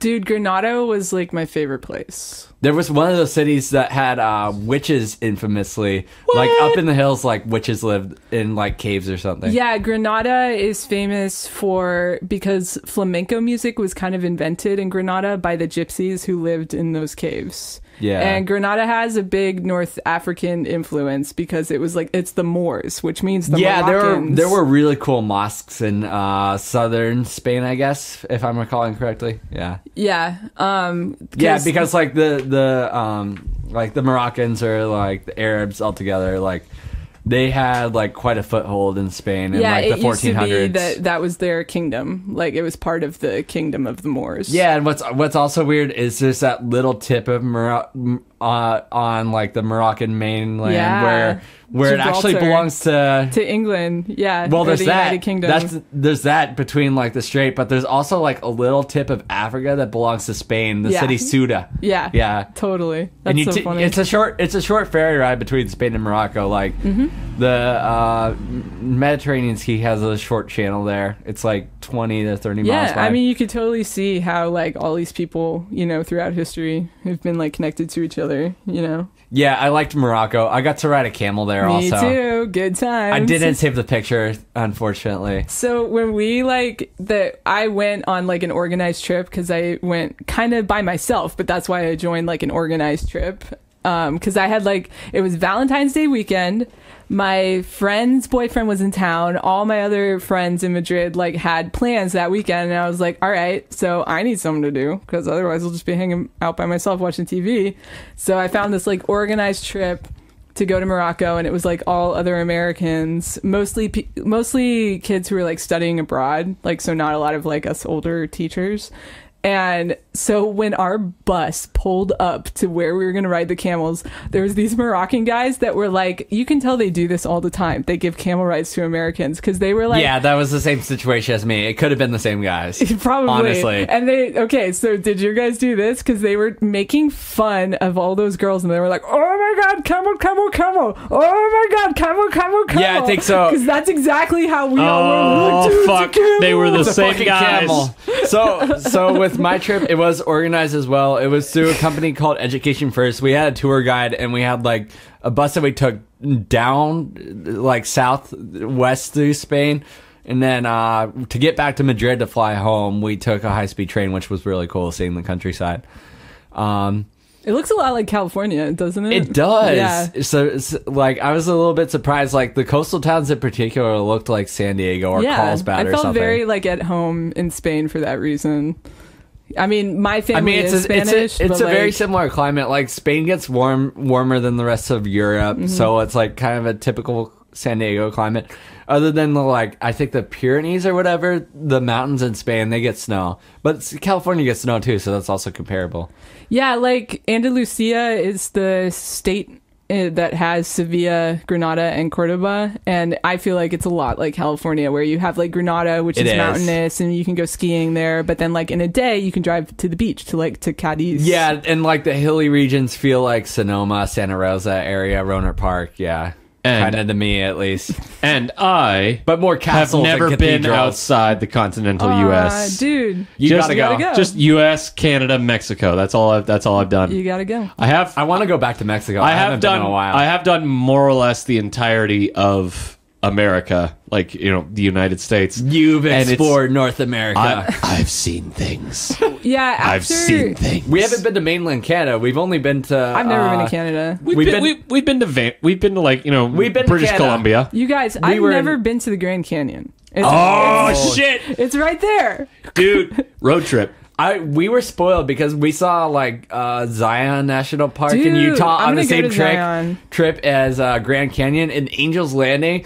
Like honestly, that superseded Grand Canyon for me. Like hiking to the top of that, it was so rewarding. I don't know, dude. Grand Canyon is the shit. Like You weren't on that hike though. seeing the Grand Canyon from the top is pretty fucking breathtaking. And also, like, I've been able to hike down into a portion of the Grand Canyon on a Havasupai trip that I took a while back, and that is incredible because like That sounds cooler than seeing it from the edge to me. oh, dude, they're both really cool. But like Yeah. being able to hike, like you see it from the top and then you walk down into it, and then like you see Havasupai, like the waterfalls, which are just stupidly blue. Like it's pretty great. I feel like one of these days I'm just gonna have like a free weekend, and I'm just gonna like get in my car and just like drive, man. Just, Yeah. Drive across the just- country on the road, Jack Kerouac. Just put your aviators down tops and in. roll. maybe we'll just go to the Grand Canyon. Is what I'm saying. You know, one thing I want to check out that's like practically in our backyard. It's like a 2 to 3 hour drive. Is Salvation Mountain in Imperial County? Yeah, I just went there for the first time. Oh, nice. I What went did to- you think of it? It was great, and I had been wanting to go for so long. So I went to Coachella this year, and Yeah. because I always go with my mom. Well, it was this year. My mom had gotten tickets for her and her boyfriend, Can you save some of that, Jack? and her boyfriend got into this accident and he was injured, so he didn't want to go to Coachella. And because Coachella's like, my mom has been going to Coachella like since like I was in high school, like for years and years. Like she goes Yeah. every year. She has been to Coachella every year since 2007. So like, and it's changed so much, and she can go on and on about that. And so I went with her this year, and then we were like driving back, and she was like, "Do you want to go to Salvation Mountain?" And I'm like, "Yeah, let's go." Let's do it. Let's go. Yeah, it was really cool. And the guy that made it has passed away now, so it has kind of this. It's a little different now. It's like more like a memorial to him, and he's kind of this like unique person. That's, Well, like, yeah. really cool. If you're like an artist or a musician, of certain like renown, then like your products, your art can like outlast your life. You can like almost become immortal if people like realize it. If people know that you did it. Yeah, and there's like this whole army of like these crust punks who are like taking care of Salvation Mountain. Oh, It's that's really cool. Yeah, and I've heard of some South crust punks like populating the Imperial Valley, particularly Slab City. Yeah, because the Salvation Mountain is like right down the street. Oh from yeah, those are right Slab next to each City. other almost. Yeah. Which I learned from the movie Into the Wild. Yeah, Into the Wild has the nudist at Slab City. Yeah, so There's a lot of meth use out there. it's not far away from here at all, so you could definitely like get there and back. In a Yeah, day. we could do a day trip. Honestly, Yeah. we could do it on the way to Big Bear. Well, then Almost. what the fuck are we waiting for? Let's do it. It's dark out. Yeah, Jack. That's what we're waiting for. Let's do that next time we go up to Big Bear for the holidays. It's kind of Alright. the other direction though. Yeah. You want to go to like down the 8. Yeah. Like Yeah, we'll go down to 8 and then like Arizona wind our way way. back to Big Bear. This is like It a can very work. Californian conversation, right? Like Yeah, the yeah, like SNL. people When- from outside when- California aren't going to When, understand. man. when highway numbers come into play, you pretty much know that like you're alienating anybody outside your state. fucking Californians calling it the 8 and the 76. You have to say the I in front of it, you assholes. Yeah, or if you're from the East Coast, you just don't say the at all. You just say you take 8 to 52. Yeah, it feels wrong, right? It feels Yeah. wrong. But like I feel like you know, you can see how much, like, if somebody's visiting you from out of state and like you and somebody else are talking like directions, you can tell how much you're alienating somebody in real time when you're talking directions. You like, guys have seen that oh, SNL, we'll take the I don't think I've 5. seen that one. We'll take You the guys have 5 to the never seen 52 to the 15 to the 163, and there's like, America is incredibly regionalist. but wait a minute, are you talking about the Californians? Californians, yeah. Californians. So you guys- now yeah. I remember. We're welcome back to the Californians. Yeah. I took the 5 to the 45 to You the get 46. off of Coquanga and get out of here. It was totally gnarly, man. Wait a minute, Craig? What are you doing Krog? here? That's my name. The one that everybody around the world knows is the Valley Girl accent. I can't imitate it. Everybody is absurdly breathy and talks about highway numbers. I heard the Valley Girl accent in Minnesota, which it could have been a Valley Girl who was like, I want cheap college. That's a mountain girl accent. It's the same thing, but just geographically different. Yeah, in Minnesota, like the Minnesota accent is a cool one too. It's kind of funny the first time you hear it. It's funnier on guys. Girls, It's Minnesota accent sounds cool. It's kind of like actually. it's kind of like an amalgam of like the Canadian accent and also like a little bit of the New England accent, just a smidge of that, like, or maybe more like closer to like the Chicago accent. It's got its own twang to it. Chicago people have it, but not as often as Minnesota. Yeah, I found you can watch Fargo if you want to know what we're talking about. Just watch Fargo. Yeah, just watch Fargo. That's the quickest way from A to B. Just watch Fargo. With people I met in Minnesota, like more women had it than men, but when men had the Minnesota accent, it was hilarious. Bears. There was some dude running for Congress or Senate or some like state government position. Like I saw his TV ad and he was like trying to be a blue collar dude in a junkyard with a black big jacket on. You know me, I'm an ordinary working guy. I'm an ordinary working guy from Minnesota. I know the people. My collar's blue. Look at the shirt I'm wearing. That's pretty good. You guys don't really have, like, because you were just talking about you guys are like real San Diegans, but you guys don't have, like, I have a total San Diego accent. Yeah, I get accused. You guys don't. We get accused of not being San Diego. Oh yeah, dude! Remember when our parents used to send us to like family way across the state in Illinois, and like we would go to summer camp there, and nobody believed that we were from California because our hair wasn't blonde. Yeah, like Jack and I know like a little bit about farms. We helped out a little bit on the Bain farm. Yeah. And now I grow shit in my backyard just as a small recreation of that sort of stuff. Yeah, like I build my own stuff. Like I have a minor interest in guns, but I don't own any. Yeah, get out of here, you guys. Dude, you guys aren't even like from around here. Yeah. Did I ever tell you about the time that You guys belong in Montana. Did I ever tell you about the time I redid a roof in a mountain cabin and I listened to country music the whole time? Oh. It was. You mean you didn't listen to like Sublime? I can fix a drink for No! Stop it! Whoa. Stop it! I was, as I was about to say, I was not in control of the music choice during that week-long project, but you might not want to go into it more than that. we were listening to the top 40 radio country hits of the time, and I heard most of the top 40 radio song, like top 40 country songs of the current week. About New country is horrendous. 17 times a day I heard the same 5 or 6 studio, like, you know, stadium country songs about like beer and jeans and the troops And pickup trucks. and the troops, and like I heard like 7 or 8 songs that were about exactly that, like, over and over again. How many of those people that listen to that music are kind of like listening to it like semi-ironically, like I the don't same know. way I listen to Like, Slightly Stupid? Yeah, one slight, yeah. Like They're a San Diego band. OB boys. Yeah, I do listen to like the stereotype like California music, semi-ironically, like just like if Sublime or Red Hot Chili Peppers come on the Yeah. radio, I'm like, I guess I have to at this point. do, man. It's I our do love culture. POD. It's required, but like I don't care if they're like new metal. I like them. I did have a friend who I lived with for a couple weeks, you know, working at the summer camp. We were co-counselors together and we lived together, and he was like one of the only like San Diego born and bred people that I knew who was like an actual like unabashed country fan. And like when we did a road trip up north for a while, he was driving, and I talked to him about country music, and I was like, I'm not really. I have a pretty eclectic taste. I like pretty much anything that I listen to, aside from like, I only know that I don't like something when I hear it and I don't like it. I don't dismiss any genre out of hand. Yeah. But he asked me how I felt about country music, and I said, like,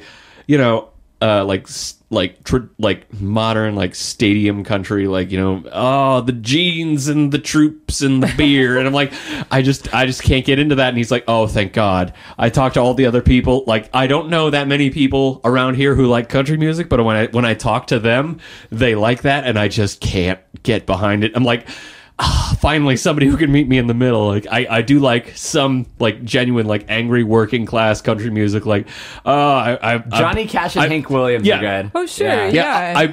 I broke my back in a mine and I got $12 for it. Or like, my husband cheated on me, so I'm gonna destroy his car and also probably kill him. Like, I can get behind that country music. But like, beer, jeans, the troops, my truck, and like, no thanks. And he agreed with me, so I was like, that was pretty cool. Country has been like measured to increase suicidal tendencies, like especially with songs like "Whiskey in the Jar." Increase what tendencies? What'd you say? Suicidal. Yeah, like really. Country can get into some dark territory. I mean, like a lot of it is in major keys, but some gets pretty sad. Well, too. it makes me think about just like the blues, like period. Blues is like designed to be like. Yeah, where blues is more cathartic. Like country is like kind of getting down on yourself too much. Well, here we are. There's no getting out of it. Let's just sing about it with a slow steel guitar riff. With some mandolin. I love blues. Like I you're like awesome guitarist. Like the only thing that I play on the guitar is the blues. Like it's like the only thing I know how to play. Yeah, I'm the opposite. I wish I knew how to play blues better. Like I could do jazz and I could do like shoegazy reverb stuff in EAB. Yeah, it's like very simple, but I haven't spent enough time on it. That's the only thing. It's all I know how to do. Yeah, and you do like a 12-bar pattern. I know how it goes. It's very therapeutic. Like it's just like. So I'm gonna give a shout out like to this dude Robin Henkel from San Diego. He plays all over the place. Like it's easy to catch one of his shows. He does it almost every day. I think he's in his 60s or so. He's a really talented blues guitarist. White dude, like raspy voice. We're just putting out an APB for him at this point. Yeah, pretty much. Anyways, when I was in high school, 16 years old, like I used to run sound for a family friend who's a working musician. He said, "Hey, come to this hotel one night a week and run the sound so I could talk to people." And I did that and made minimum wage. It was cool. And Robin Henkel played a few times. Yeah, I mean, like Dad was really into Robin Henkel. The musician that you're talking about, who you're dancing around naming, like we don't really have. I don't think either of us have a negative thing to say about him. So like, why don't we just name drop him, give him a little shout out? Yeah, Robin Henkel. No, Christopher Dale. Yeah, Christopher Dale. Christopher Dale deserves the shout out too. Yeah. So let's not leave him nameless. He long time friend of the family, great musician, great local musician. Christopher Dale, great dude. He lives close to us. He's a solid guy. He writes like poppy, catchy songs. I think he had some experience in punk bands. I heard that he used to screen print his own T-shirts too, which is awesome. Cool. Could I give a little local shout out, not to a specific person? By all means, yeah. Go ahead. Jazz 88.3 on Saturday nights. Jazz 88.3. Saturday nights is what got me into the blues. Yeah, Jazz 88.3 is awesome. Super late at night, they play experimental stuff. Yes. And I got an email contact for getting my music on 88.3. Oh, no way. Yeah, why didn't you tell me, man? I just got fucking it, brother. I just got it recently, so I didn't find the time to tell you. Anyways, Jack and I have a family friend who works at Jazz 88.3. He's a DJ. He does the Friday at 7 p.m. show, although he records it earlier in the day, sometimes earlier in the week. That's so cool. Yeah, he pretty much delivers all the audio. He prepares the CDs. They have a massive CD library. That's how they get the best audio quality. Anyways, they have like a whole room of like outboard gear to like broadcast, and he doesn't even have to do much of editing. Like he just hits record and some other dude chops it up for him. It seems like a good gig. Cool. He does that and DJing. He's a musician. He's in Euphoria Brass Band. I could give that as another shout out. I've seen them perform and they're great. So yeah, we have that connection. I went to Jazz 88.3 studio at City College, and I sat in and watched him track the session. It was pretty cool. I got to say 3 words on the air. What were the 3 whole words. What were they? I love you. He was Caesar is he was talking really fast, so it was hard to fit anything in. Like, I wanted to plug my own music, but I wasn't sure if that would be cool. He said, man. He said, like, in the studio we have local musician Ian Carencross. How are you doing? I'm doing good. That was it. good. And then he like that is- immediately interjected. Calling you a local musician gives you gives you carte blanche to just plug your own shit. Yeah, but like I'm reserved. I didn't want to. I know. I get didn't it. want to go into a thing like if I get on the air again, like I'm definitely gonna plug my own projects. That was a plug, though. Yeah, There is a local kind of. musician. Yeah, it was Yeah. like Your name. people could Google you if they were Yeah. so inclined, and they'd find your shit. I wouldn't know how to spell Karen Cross if I heard it. Oh listening God, on the no! radio. He might Most have- people don't know how to pronounce it if they see it spelled. He might have just said Ian, but either way, like I was happy to be in the room. Like that was awesome to me. That's awesome. I do remember the once a long time ago when I was on local TV on the news. That's a big snake. Thank you, thank you for beating me to the point of the story. Yeah, now there's no point in telling it, but like, yeah, I was at the zoo. I have no memory of this because I was so small. Yeah, you ruined it, but I was there and I was holding a very big snake, as Ian has spoiled for the audience. But yeah, the news held a microphone in front of my face, very much like it is right now, and all the wisdom that I had to impart to the world was, "That's a big snake." Oh, you fucker! You ruined That's it. adorable. Yeah, it is adorable. It would be much more adorable if Ian hadn't spoiled it for everybody. Bastard. He was just cutting to the chase. Just ruin the moment. There's a thing called narrative momentum, and he just shot it right in the tires, blew the tires out. Yeah. All right. For a guy who worked in a movie theater for so long, he really has no understanding of story structure. That just shows that Ian was doing his job and not watching the movies the entire time, like I mostly did. See, now we understand each other. We don't do our jobs. We just watch movies. That's how it is. Are we pretending like Ian didn't get up while we No, talk about him? Yeah, in case you haven't wondered why Ian Ian's isn't not here to defending defend himself himself. at all, he got up to go to the bathroom, and we're just talking shit about it while he's gone. And he really can't make enough counterpoints by the time he gets back. So we're just overwhelming him with a deluge of criticisms for the time that he gets back. He probably can't hear us right now, so he doesn't know how hard we're shitting on Thin him. walls, not that far away. I don't know, man. The toilet's running. He's using the bathroom, by the way. That's what we're saying. Sorry, Ian, we couldn't keep it a secret. Yeah, I can hear that. We spilled your whole business. I mean, we my were talking about you, and you got up to leave. And like we couldn't stop talking about you. Yeah, we opened the floodgates and just started shitting on you constantly. A little bit of where I come from with like not knowing Jack's storytelling tendencies is like just not knowing how to tell a story. yeah. If somebody's telling a story, don't cut in and tell everyone how it ends. Yeah, that's Jack's ballpark. I'll take that, but I'm a nerd. I know the back end of like making this podcast happen. So without me, there would be no podcast, right? Yeah. Yeah, you got me there. Yeah. Ooh. But hey, if I wasn't on here talking with you, there would also be no podcast. So balls in your court, motherfucker. Yeah, you're the star of this podcast. You're the better voice. Ba-boom! Sample that one line where he said I was the star of the show and play it constantly. With the root in the background.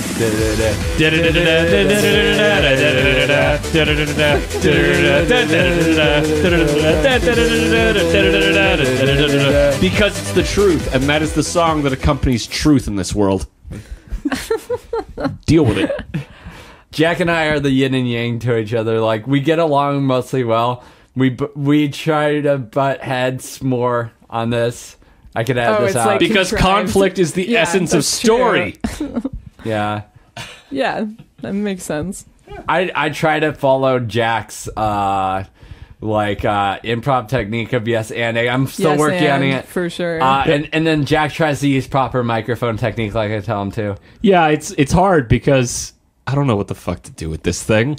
But What do I do with my hands, Ricky Bobby? well, I don't care because nobody's watching me. But Do you have any experience with improv? I do, yeah. I did a lot of theater when I was growing up. Cool. And I was in an improv competition right after I graduated high school. And like I really like stand-up comedy a lot, and stand-up, like I say stand-up, not improv. Like I want to like do that still. Like I want to like the Comedy Palace, which like Mike from ArcLight went and performed at once, and I went to go see him. And that. it was the open mic at the Comedy Palace is kind of easy to get on, unlike the other comedy clubs in San Diego. So I want to go try one day. It was like my New Year's resolution, which I did not fulfill, and whatever. I guess it's like I will like write jokes, and then I'm just like happy with like writing instead of like actually going up and performing. Just being able to get it on paper. Yeah. But it's definitely like the idea, even that I ever could, kind of like made me start thinking in terms of writing jokes. And then that was just like a fun thing to do for a while. Anytime I would like have an idea for a joke, I would go and write it down, because it made me realize that like I already have that kind of way of thinking anyway, where I'm like, let me tell you guys this joke that I tell everybody, which is why we had you on the podcast. Thank you so much. Yeah, I think this has gone pretty well. Jack is way funnier than me. I want to see him do noted timestamped. I want to see him do like a solo stand-up set. Yeah, like one night when he's drunk or whatever. Yeah, I am interested in doing that, but like just being able to like do improv. Improv's different. Yeah, being able More to do improv with a group is like, you know, you have to work but well a lot with of others. it is big people go tap their feet into both worlds. Oh yeah. Like the thing is like, you know, I wanna like branch off into like, you know, stand up or like, you know, being able to do like film or television or something, which, you know, you see a lot of people, especially now, like, you know, even like huge names like Stephen Colbert or like Steve Carell started off in improv, and like, you know, UCB. and like Tina Fey, Amy Poehler, all these huge names at this point started off in roughly the same place in improv, and it's like, you know, San Diego probably not as big improv wise as New York is, where they all started, but like, you Chicago is really the improv second city. Yeah, a lot of people that I know have taken road trips to Chicago and like taken like, you know, all those courses, but it's like that costs money, and I don't have money, so I just do improv for free. Where are you doing it here? I do it with a team called Not Your Third Grade Teacher that I've been doing with for 3 years. We perform pretty regularly at Finest City Improv in like University Heights North Park area. But yeah, like just being able to do that is like, I understand where everybody like springboards their career off of improv, where it's like, you know, it does give you like the like confidence of like having performed, where you could like jump off into something else like stand up or like film or television or anything like that.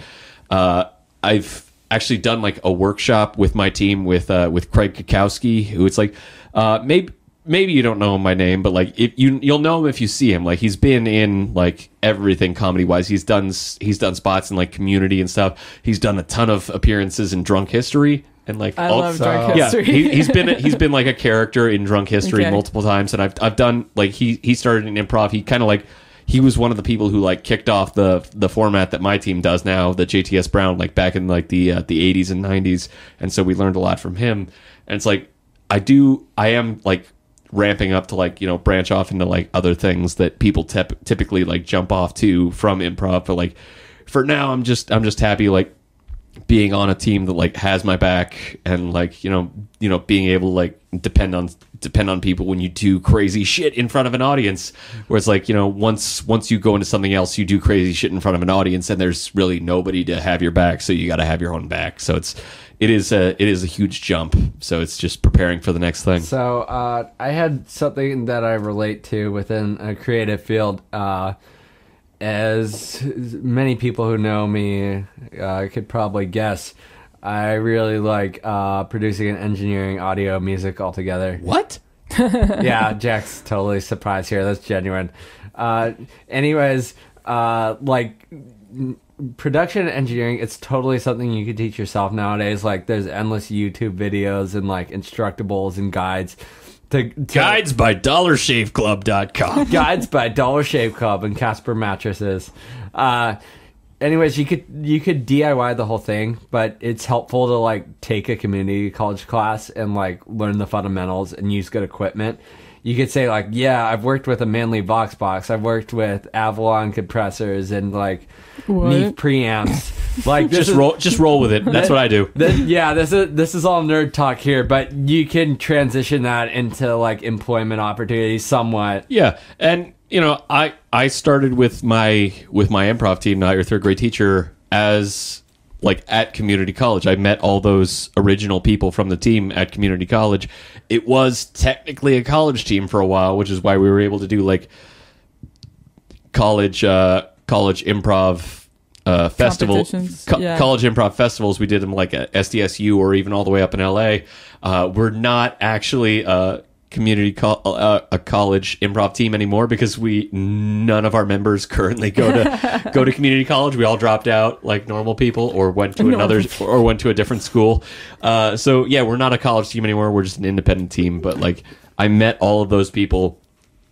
I started that team in community college. So yeah, don't write off community college as like just an experience, even if it does. People will talk down on it. Yeah, but honestly, if you need to figure your life out, community college is as good of a place as any. It is a great place to find perspective, and it's. I actually regret not going to community college. Yeah, like going to university. I feel like if I could go back and do it differently, my senior year, I worked at Golden Spoon Frozen Yogurt, and if I had like stayed working there and gone to community college, I could have like become a manager, and then I could have like set yourself up for more money. Yeah, and I could have like, because I think kind of the whole thing was like, oh well, like I want to like not live with my mom. Like I love my mom, but you know, I want to be an adult. I feel like we're in the same boat here. We just want to be able to do that. Like I could have moved out of my mom's house and still have been going to community college and like been a manager at a frozen yogurt place, and then I would have like, by the time I actually did go to a 4-year school, I would have had like more of a clearer idea of like who I was and what I wanted to do. Totally. Yeah. So like instead I like just kind of did what I thought everybody wanted me to do, you know, like going to a 4-year school. And I had the disappointment of like thinking I was going to go to university, and then like some shit went down in my senior year that prevented me from doing so. Yeah, I won't cover that in detail, but like some other time. I felt like community college was just like the backup option, and like I was seeing other friends at university. Thankfully, like some of them ended up back in community college, which was like shared misery almost. Yeah. And some friends like going through community college with me the whole time, and like some of them who are still doing it like years later. Yeah, I mean, like community college, first of all, is not a bad option on like the track toward like a degree, like an actual 4-year degree. Yeah. It is a very practical choice, and it's good for like certificates. A very normal choice to like go for a certificate or like, you know, use it and then transfer at the last minute to a university and get a 4-year degree. But you know, even if you aren't going for any of those things, like I still don't regret my community college experience, even though at this point I really don't think that it's likely that I'm going to have an actual degree at this point. Like, I'm just going to... I have no idea what I'm... You'll just have to like endlessly network and get your foot in the door with the comic industry or TV writing or whatever. Yeah, because the industry that I'm trying to... The general industry that I'm trying to get into doesn't really give a shit about what degrees you have. It is... You're only as good as your last job, and you have to make your first job because nobody's going to give it to you. Yeah, because it's like catch-22. Yeah, you don't have a last job, so nobody's going to give you a first job, so you have to make your first job so that somebody will give you a second job, and then you go to be from there. An independent creator and then work that into being a company-paid person. Yeah, but even then, I don't regret the amount of time that I spent in community college because it was a time of growth. I met a lot of people. I met my improv team, which even to this day helps me grow as a comedian and a writer, and even as an artist, you know, in the loose sense. But yeah, I do kind of get where you were coming from, Katie, of just like feeling like you had to do what everybody expected of you, like the thing that you're supposed to do at this stage in your life. Like I think everybody's felt that, of like the pressure of like, this is the next thing that I'm supposed to do. Yeah. And that is, I feel like, speaking from my own community college experience, is what makes community college hell, because it feels like it feels like purgatory. Yeah, you've been conditioned to feel like it's a step down from where you're supposed to be in your life. Yeah. And so it does feel like purgatory. Thank you, Ian. Yeah, it just feels like you're in the wings waiting to start your life, which other people started when they graduated high school. Like, the grass is greener, different strokes. Yeah. Every fucking semester when I was going to community college, and keep in mind all the positive things I've had to say about community college, just every semester that I was there, I felt like I was still exactly where I was when I had graduated, which, because of my learning disability and all this shit, actually was even farther behind than other people were when they were graduating. And it got especially bad last year when everybody who I went to high school with started graduating. And I was watching this deluge of like Facebook and Instagram posts of people I went to high school with graduating and saying like, "Oh, I'm so thankful to finally be done with it." I'm like, I still feel like I'm exactly where I was when we graduated, which was still behind where you are, and you're actually starting your life now. So that destroys me on like a every 3 months basis. But at this point, this is cherry territory. Yeah, at this point, I feel like I've accepted my status as a dropout in an industry that doesn't particularly value degrees. So I feel like I've struck a balance between burnout and eventual success. I mean, so, but isn't that like what we're talking about though? Like that it's where you feel like you're supposed to be, like in what life stage. That's all like comparing yourselves to other people. And it's like anathema. That doesn't mean that, and it's entirely arbitrary, but you feel it anyway. Yeah, so. And all these people like this, just because it seems like they're making the right decision, it doesn't mean that they are. You know? Like when I was in college, because I'm a little older than you guys, that was like right in the middle of the economic crash, and suddenly like that was all high of school us for kids us, who like were raised to be like, oh, we weren't like math science kids, so like we were arts humanities kids, and we're all supposed to like go like be playwrights or whatever, and it's like, no, like that doesn't happen. And the only like, and I STEM for life.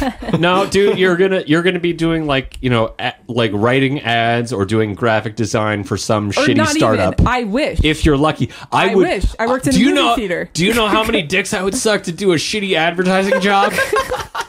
Do you have any idea? What the big thing that was going on when I was in college was unpaid internships, which only the rich kids could do. Oh yeah, only the rich kids had the privilege to work for free. Yeah. for resume points. But I know that kind of well with like music. You're expected to give away your music for free. Oh, and, like, Jesus! The pirating era, like you're expected to like do so much for so little. Oh my God! With arts too. I have so many shitty examples of people who want like free art. Not for me, because I'm not good enough for anybody to want my art. I've sold exactly one commission in 3 years. But like people who are better than me, who like get messages in like their Tumblr inbox or their email or whatever, saying like, "Oh yeah, I love your art so much. Can you draw a huge thing for me for free?" And it's like, no, this is like a business. And then like the constant like slow decline of this person's humanity as they go worse and worse asking for free art. Like, wow, selfish much? This is a business for you? I just like your art. Give it to me for free because I like it. It's like it goes worse and worse, and it gets to like the worst of humanity, just like saying, you're not a person, you're just art. Give me the art for free now. It's like, I don't want to do this anymore. I just want to die. I mean, like it's kind of happened like for me, the way my mindset has changed about like making music, for me writing, and just anything at all is like I have to be doing it like for me, and it's not I do not have these big dreams about becoming famous, becoming a star, becoming like J.K. or like Rowling, a renowned author. Like, and because the problem is that when you have that kind of mindset, the art that you create is just like bad. Yeah. Yeah, like you're when you trying try to to make- please an audience, like that's Yeah. where it ends. Yeah. Really. You've got to like ultimately like at your core do it for yourself. Yeah, I think exactly. everybody there's a here's line. There's a line you could toe, definitely. that I'm getting to a butt if you'd let me. Like yeah, like at your core you have to do it for yourself. I think everybody here is in agreement about that. But like the amount of work that you're putting in for something that is like, creatively like, just your core, like the amount of work that you put in, you do need to have some kind of compensation for that at some point. Totally. It's the world that we live in. You do need to like get like, depending on the amount of like time and resources that you commit to it, there is a point where you need to like make something back off of it. And like That's why it's vital why things like Patreon exist. yeah, Jack knows that all too well. Yeah, I have a Patreon for my webcomic that I just do like for per page payment. I do feel like I need to raise this issue. Patreon has changed its payment system. I saw that. Yeah, and me and a lot of other people who make their money off of Patreon are not too happy with it because they phrased it as, oh yeah, you get to keep more higher percentage of your money, but like that only really carries over to people who are making like thousands of dollars off of their Patreon, whereas I currently, I used to make a little bit more, but things have gone downhill. Currently, I make about $3 a week off of my Patreon, and that's only on I week. didn't mean to laugh. That's funny. It's yeah, you should laugh because it's ridiculous.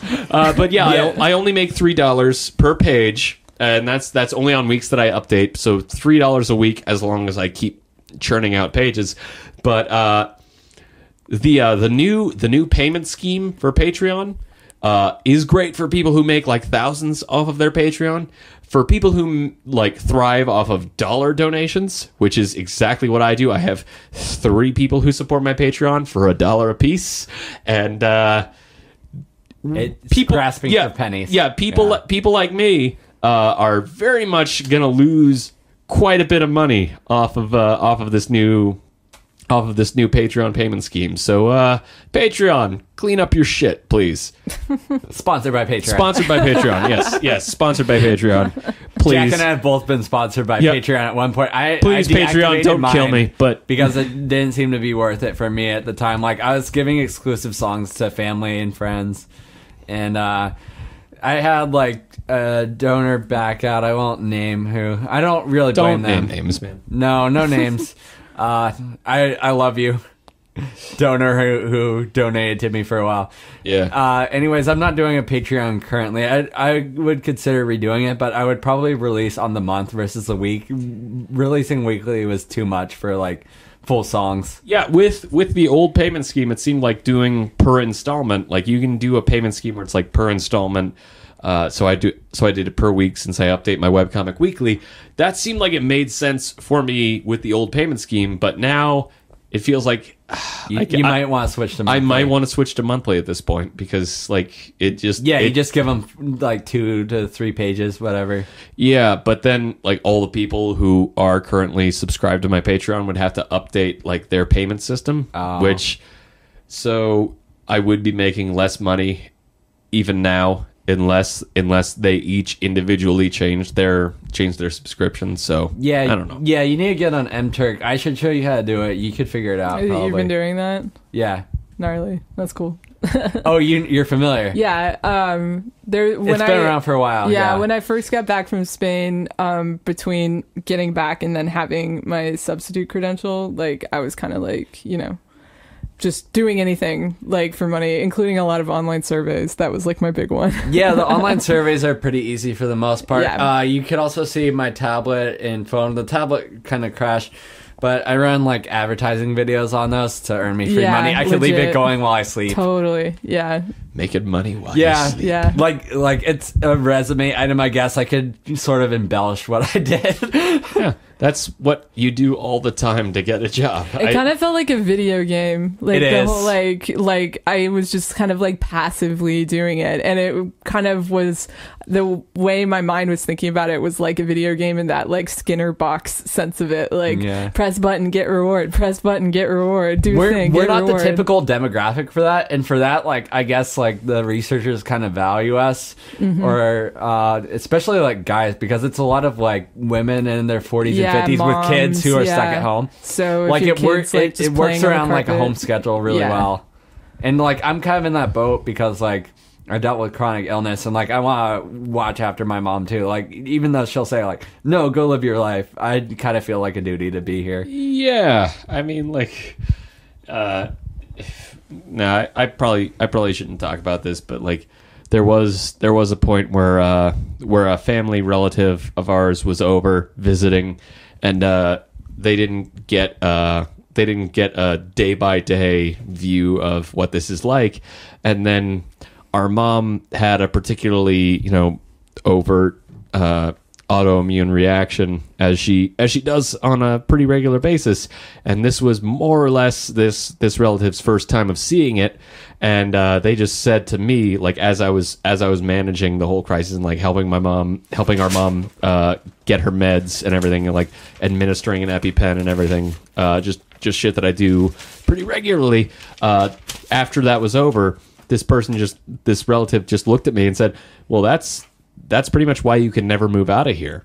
And I was just like, thanks for saying that. I didn't, the walls around me weren't quite tight enough until you said that, but thanks, they're tighter now. Thanks. Yeah, this is like dark material, but what's new? Jack and I will pretty much feel guilty whenever we move out. Yeah, which is inevitable. That's deeply ingrained. That's never going away. Yeah. So that's going to be fun. I mean, that's kind of like what we were talking about before too, with like this social pressure about like going to college because it's what you're supposed to do, even if it's not. There's like alternate paths for you. that can happen with family issues and all that. That's only like within the last like few generations that like we've started to have this thing in our society where you move out when you're an adult and all the families live every generation lives in a separate house, and then like when you're old you move into a retirement home instead of like depending on your kids and your grandkids to take care of you. Yeah. I'm sure there are other countries where that happens, but it does seem like a kind of American thing. Like in other countries, it's not necessarily frowned upon to rely on your parents. Yeah. Where like in the United States, there's this attitude where like, oh, I can't take money from my parents, but I'll quietly take money from my parents. That sort of thing. Yeah. Mm-hmm. Yeah.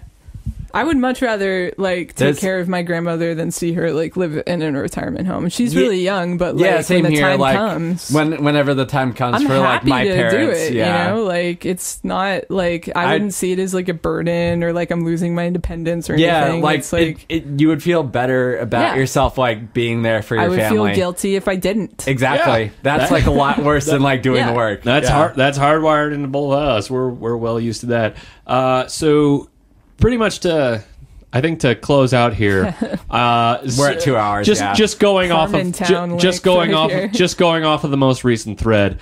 Just to close out, each of us just describe what our ideal living situation would be like 10 years from now. If money was not an issue, how do you think you would want to live? Money's not an issue? I know. Are you kidding me? I know. Crazy pie in the sky dream. But I can't imagine that. Just pure wish fulfillment. Just pure wish fulfillment. Okay. Just imagine it. Okay. And just describe it. Who's going first? Who wants to go first? I know mine already. I've thought about this. All right, go ahead. Okay, so I would ideally have two houses. One like Sorry, I said money was no issue. Why am I being a dick? yeah, one is like a beach property, and the other is in the mountains or the high plains adjacent to the mountains. I really like Montana and Wyoming, even though it's like painfully white.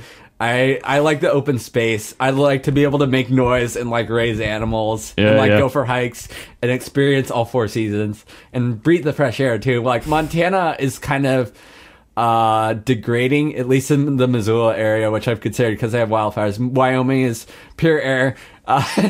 You just will have to deal with like harsh winds during the winter, which is why I have the beach house. I mean, all things considered, like with the population being some cowboy shit, with the population being what it is in Montana, you alone could probably flip an entire district from red to blue. Yeah, that's true. I could You're, be you're fighting the good fight out there. I could be a Montana socialist. Katie, do you have A yours? rarity. I mean, it's so hard to think like money wouldn't be an issue. Like I know it's crazy, right? It's hardwired. I live in a really, really, Capitalism. really tiny apartment. I can show you guys some pictures later. I'm sure I'll see it soon. It's just like, I cannot imagine.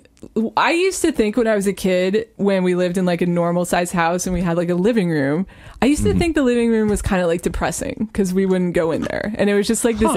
I just don't like the idea of living in like a huge, huge house where like some of the rooms you don't even like go into.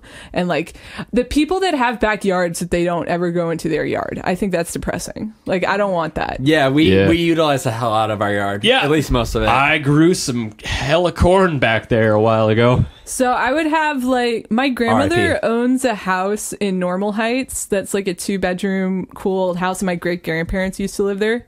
I mean, it's funny to say money's not an issue because my whole motivation to like someday in my life eventually buy that house is I get that property taxes thing of like keeping the house in the family, so we can still pay 1950s property tax on a house in Normal Heights. We're gonna have some properties passed down to us too. Like that's going to be a big thing for Jack and I. Yeah, I'm not counting on that because, like, you know, shit can happen. But I think if money wasn't an issue, though, like besides having a house, I would like start a business. Like, what kind of business? Okay, I was just thinking the other day how I wish that there was a brewery/bookstore.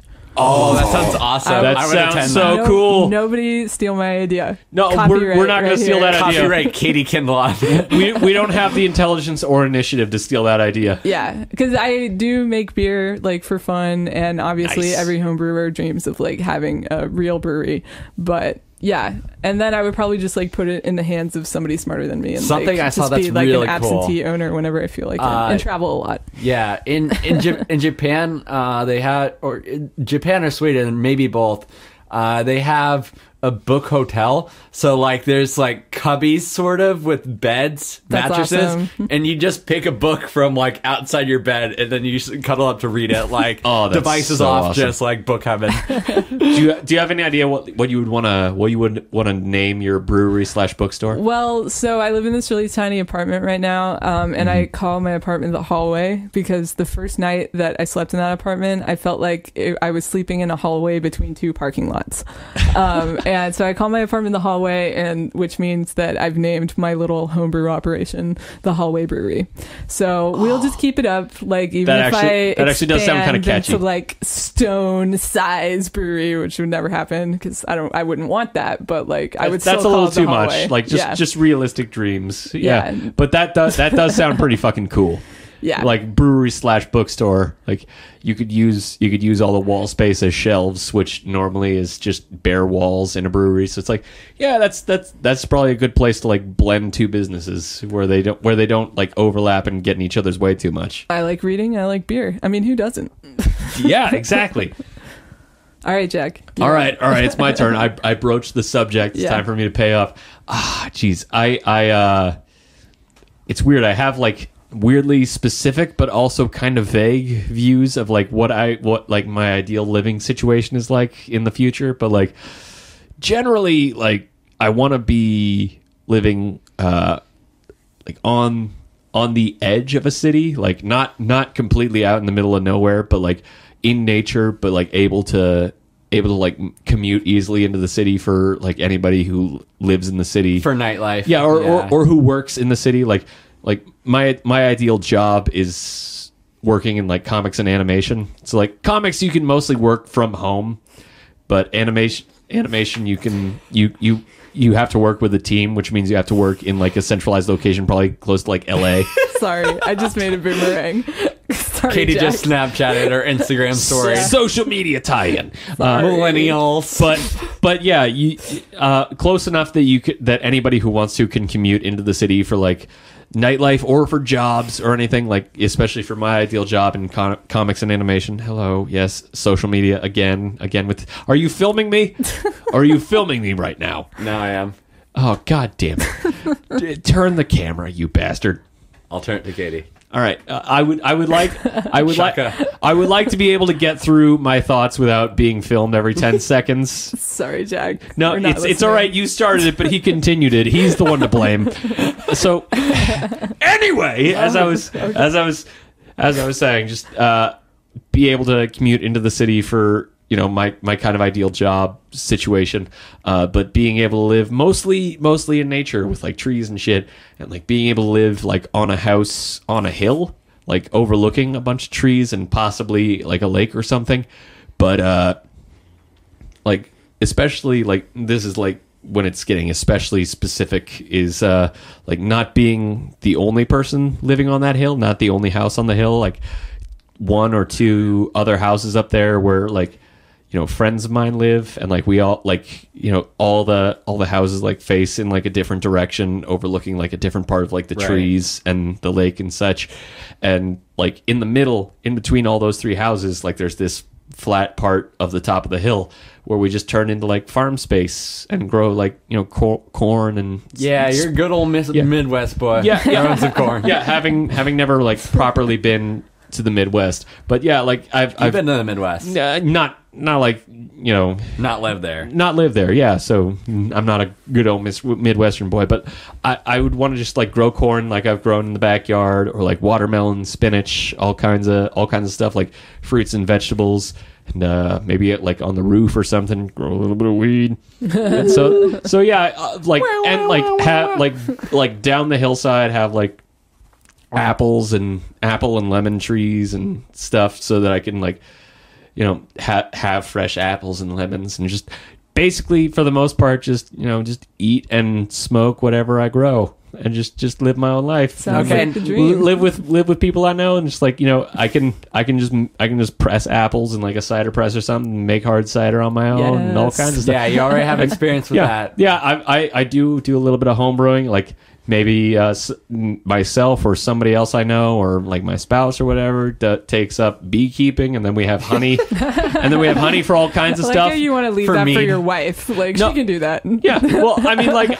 I don't want to like drop any chores on my hypothetical spouse. Like if they want to do it, then Is that on your that's. Tinder profile? I'm just really looking for a girl that like is a beekeeper. I'm really looking for somebody who's. I'm really looking for a girl with a pickup truck. I'm really looking for somebody who's a beekeeper, owns a pair of work gloves. No, like I don't want to drop the responsibilities on somebody else. Like if they want My to dream girl also listens to Styx. if they want Fleetwood Mac. shut the fuck up. You know me too well, you bastard. You know I love Fleetwood Mac.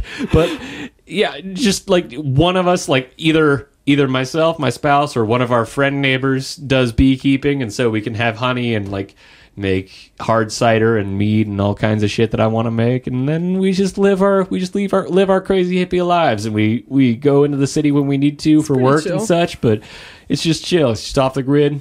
Okay. So I think Semi off the grid, semi off the grid. That's a good closing point. We've all covered our dream living scenarios. I'm sure this is more than some people could listen to. Oh, if you God. made it to here, comment the word Yeah. potatoes at the bottom. Note that when we said, like, money is no object, none of us said we wanted to live in a huge mansion on top of a tower, on top of a mountain. I think that's we were like all depressing. just like, we just want reasonable stuff, kind of. Yeah. reasonable, comfortable living. Nothing huge. Yeah, semi-modest, but also semi-modern. We just want to live our lives comfortably and just generally kind of chill.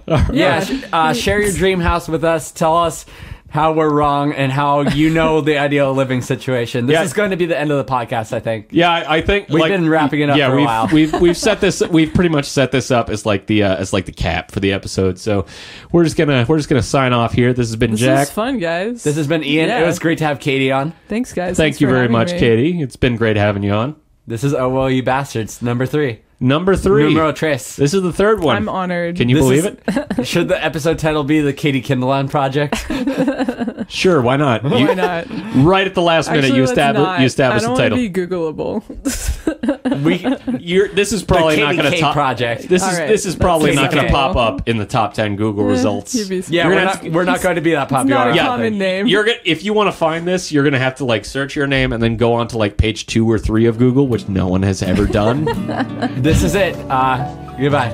Thanks for listening. Thank you. Goodbye. Bye. Bye. Bye-bye. Adios. Buenas noches. Hasta luego. Yep. Set sights on strange lands. Look to the new frontier and say, mine. Conquer frontiers. Continue discovering, claiming, destroying. Until we find a new frontier that talks back. A frontier that says, I don't belong to you. You can't explore me. My secrets are mine to give to those I choose. I am my own mystery, and you cannot answer me. At 0800 hours this morning, the Nazis stole the Eiffel Tower. An American soldier was eaten by a Nazi dinosaur.